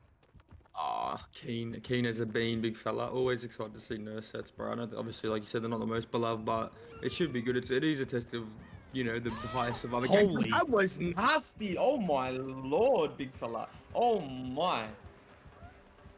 We've seen a tag come through in 17 seconds. Yakun is blinking straight through. He is not going to risk the blink through that rock. This is going to look like a very, very quick down here. Will it be sub 30 seconds? It will. That's the, no, sorry, 30-second mark, I think that was, if I got my live split right. Wow, what a blink coming through. 31 nearly. Yakun's here to make a statement. That was insane, bro. That second blink was nasty. What was that, bro? Bro, you would get punished for, anyone else gets punished for that, bro. I guess Yakun's just, he's trying to get in Giztrix's head, and I think that honestly might have worked for the first half of our first set there. There's no chance Giztrix is winning that. 30 seconds, that is very, very low. You could just about W key to the other side of the map and beat that. Yeah, nah, that hurts, bro. That actually hurts as well, considering, like, yeah, that was Yokon's pick, obviously, but, like, bro, that was still crazy. Bro, that second blink, bro. Am I skitting? That was insane. That was insane. That was risky, but I mean, he weighed up the risks and he took it. And I mean, literally moments after I was saying how good Yakun is at this killer, I saw it coming. I saw him charging up that second blink too, and I knew it was coming. I just didn't want to believe it. And yet, Giztrix didn't want to believe it either. And as a result, he took a very short chase here. He's going to be trying to take this first set, but I mean, it's going to be very hard to meet that 30-second win con. But of course, we can't put it past him, can we? No, of course not. And bro, I'm excited to see if Gastrix somehow manages to win this set, bro. This would be the craziest like 1v1 event I've ever watched. I can't lie to you, bro. Dude, I don't know what I'm going to do if Giztrix wins this. It would be absolutely nuts. Sitting at 96 MS, still sub 100 on the side of Yakun here. A little bit of a more stable collection than what we saw in prior sets here. We're going to be seeing Giztrix with his blighted saw yet again making his way down towards the shack here. Yakun will be taking a wander, seeing what sort of trees and rocks he has on the way up. And he is a bit better of a right side than Giztrix had. But once again, it doesn't matter. too much. Gistrix was, I've just received Gistrix was 112 ms, so we're seeing about a 10 and a bit ms difference here, which I mean definitely makes a difference. But obviously, in my opinion, ping nurse actually doesn't change that much between, I mean, I guess 50 to 130. It really doesn't make that big of a difference. Because this is such a strong killer in chase. We're going to be seeing that blink come through from Gistrix, a nice little zone. We will be seeing the Lithe come through. I forgot to start my live split again. Yakun will be coming through. We're going to be seeing a nice blink coming through from Gistrix. That will be the tag coming through here. I'm actually not sure what kind of timing we're on in terms of this. We're going to be seeing no blink charge coming through from Gistrix. The double back coming through. I'm not sure. I think Yakun won. Just wait for confirmation here. 35.50. Yeah, I mean, that was still Yeah. so close. What the hell is going on here? 5 second difference. Not even, bro. 4 second difference is. We might actually be for a decent last 2 sets, big fella.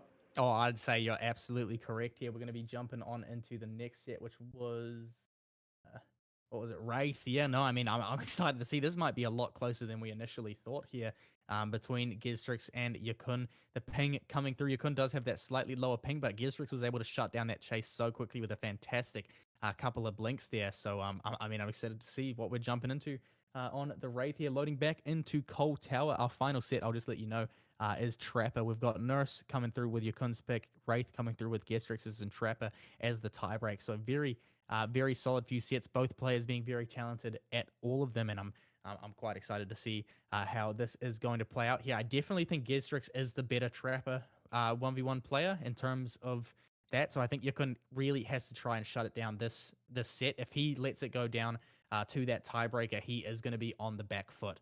So I think shutting it down in Wraith is definitely Yakun's best bet here.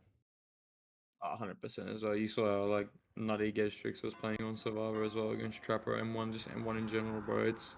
It's like insane. But I wasn't able to see the RNG. We're gonna see as he kind of rotates to bottom, and oh my lord, bro, these Oh, it's maps not have been looking good. disgusting, bro. What's his? I think he might have a 7 or a 6 there, maybe if he's lucky. We'll see how he goes. But gonna start with the teabag there. You can gonna go around the back of Shack and gonna hold forward. And I believe that was a slow evolve, so that will be Swift Hunt, I believe, Filthy. Yeah, Swift Hunt Windstorm, I think, is going to be the combo here. Yakun's. Oh, no, it's not. It's actually Shadow Dance Swift It Hunt. is. Yes. So we're going to be making our way around towards this 4 lane here. Not the best tile to be running against the Wraith here. We do see Gistrix double that back here. Yakun's win con at this point in the at this point in the 1v1 is to try and get that Lithe off. With 96 ms, will he be making that pallet? No, he will not. That will be the tag coming through. He's going to make his way up towards 3 here. If this is an Orman tile, it is not really the best tile to be playing against Wraith here. He kind of has to dump this pallet. He can't really let Gistrix unplug. That is going to be the down coming through here. Roughly, I think that was roughly 50 seconds. I didn't have my timer on. We'll just get confirmation. This is going to be really hard to pull back on the killer side for Yakun. Just get confirmation on the time there. 46 seconds coming through on the timer. A not so great chase against the Wraith. Once again, Yakun's map was not fantastic, but either way, excuses cannot be made here. We're going to be seeing Gistrix coming through to try and take this second set and even out the set score 1-1. One thing I noticed as well, obviously the first set was like a nurse set, but most of these chases are gonna be short. Is that the 100 ms or is that just both killers, both players being majority killer, like mainly playing on killer? You know what I mean?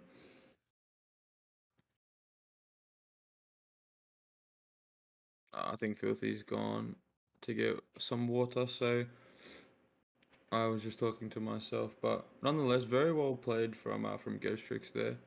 But 46 seconds is going to be the time to beat. But overall, not a bad. Obviously, like Filthy said, not a bad map for Ghostrix to be able to play around. That was quite dead for Yokan. But this being Ghostrix's pick as well, this is going to be very, very huge if Ghostrix can get sub 50 here, which is all he needs as well. Win con only being 46 seconds as we're going to load in to the game here, and very well played as well from everyone that participated in this tournament. Everyone that got eliminated first round semifinals, everyone they played well. Everyone played well. It's no debate.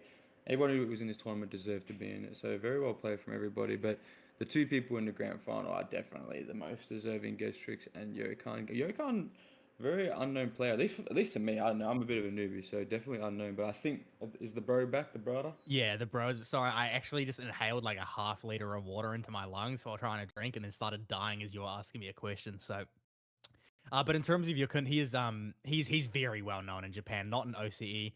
A lot of JP players aren't really known down here, apart from the ones that have taken part in our tournaments. But Yakun is very, very well known in his respective region, and of course, so is Giztrix. Sorry, what were you asking me before I was leaving? Do you remember? I think do you so obviously the first set was a nurse chase, obviously, so that's just bound to be short. But is it the 100 ms that's making these chases short, or is it the fact that these both predominantly just play killer and are very, very solid at killer?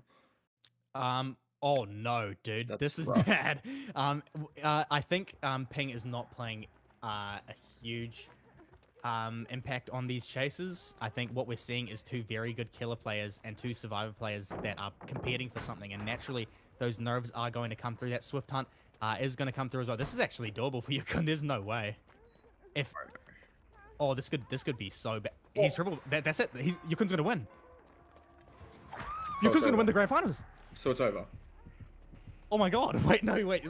He's not. He's happy. He's done it. That's win, right? Can we get confirmation that Yakun has just won the grand finals 2-0? What is He did. Oh my. GG's? Yeah, no. Wow. Yakun just absolutely coming through. He wasn't playing around. I was not expecting that. I thought we were 100% going to trapper there. Bro, well played from Yakun, and that's Yeah. so unlucky from Gizri. Bro, 50 seconds is so rude. Bro, such short chases, bro, in that grand final. Wow, yeah, I think we honestly just saw two extremely nervous survivors and two killers who are coming to prove something. Japan coming out on top. Three Japanese players in the semi-finals and a Japanese player winning the overall thing. Gesrick's getting so unlucky there, but I mean, Yakun just coming through to dominate. He had something to prove, and extremely, extremely well played from him. Extremely well played from everyone who has participated so far, but specifically our two grand finalists, Gistrix and Yakun, have done nothing but put on fantastic chases for us thus far and make casting these games an absolute treat. So very, very well played. Congratulations to Yakun for winning the overall tournament. Now, before I start to close things off, Jarms, is there any closing statements you want to make? Well played to everyone that participated as well. Even if you got tapped, it's all right. It's still everyone played well. Everyone that was, like I said, while you were dying on the water, but everyone deserved to be in it. It was so well played from everybody. It was actually very, very enjoyable to cast with you, big fella. So thank you. Nah, likewise, bro. I appreciate that a lot. It's always fun to jump back on the casting desk with someone that knows what they're doing here. We're going to be wrapping things up here. And before I do, a big shout out to, of course, yet again, all the players that played in this 1v1 tournament. A big shout out to our boy Zawashi, who was co hosting the stream. If you check our announcement tab in the Discord, then you can jump over and have a look. He pulls in mad viewers. He's super entertaining. Fantastic, fantastic guy. Can't recommend chucking him a follow enough. Now, I actually don't know how the YouTube works, but normally when we're on Twitch, I say if you aren't already in our Discord, then one of our mods will drop the link in chat now, and you can jump in and have a look if you ever wanted to get into Oceania comp or Southeast Asia comp, and now even North Asia comp as well. There has never been a better time. Comp is on the boom, and there are so many ways to get into it. It is so easy. All you need is a couple friends, and even if you don't, you can post a looking for team, and there are plenty of teams out there looking for new and talented players to come along and join them. If you've ever wanted to get into 1v1s like this, which are often referred to as ladder 1v1s, we have our own ladder in the DBO server. We also have a DBD Asia ladder as well, which I'm not sure if we'll link. But regardless, yeah, so that's about it. Oh, a big shout out to our sponsors, our DBO sponsors, which are Exit Lag and NordVPN. If you jump into the Discord server, we have referral links for both of them. I'm not sure if you get a discount off of them. I believe you do. And it would also help us out massively if you could go check them out. Of course, VPNs are fantastic. Exit Lag, I believe most of our players tonight would have been using them, and it drops your ping to international games massively. It makes them a lot more playable. They are just fantastic. I'd say that's just about it. Check us a follow if you haven't already. If you enjoyed the content, we have plenty more over on the YouTube channel as well. I say that as if we aren't streaming on the YouTube channel. So just jump on into our channel and you can have a look and see there's heaps of content from way back, even if you've ever been curious to see how far we've progressed as a region. And I can guarantee you it has been quite a long way and quite a long time coming. So big congrats to Yakun. He is the winner. He has taken away our prize pool. I can't remember exactly how much it was. I think it was like 25 USD or something. Go and buy yourself a meal, big man. You played fantastically. A clean 2-0 sweep in grand finals is very, very impressive, especially against a player such as Gizri. So that is going to be me, Filthy, signing out. I hope you all have a fantastic week. Stay safe during the work week, whether you're at school, work, or anything in general. Drive safe, stay safe, get lots of sleep, maybe hit the gym a few times, if you're feeling a bit lazy. Everyone have a fantastic week, and we will see you all next time. Peace.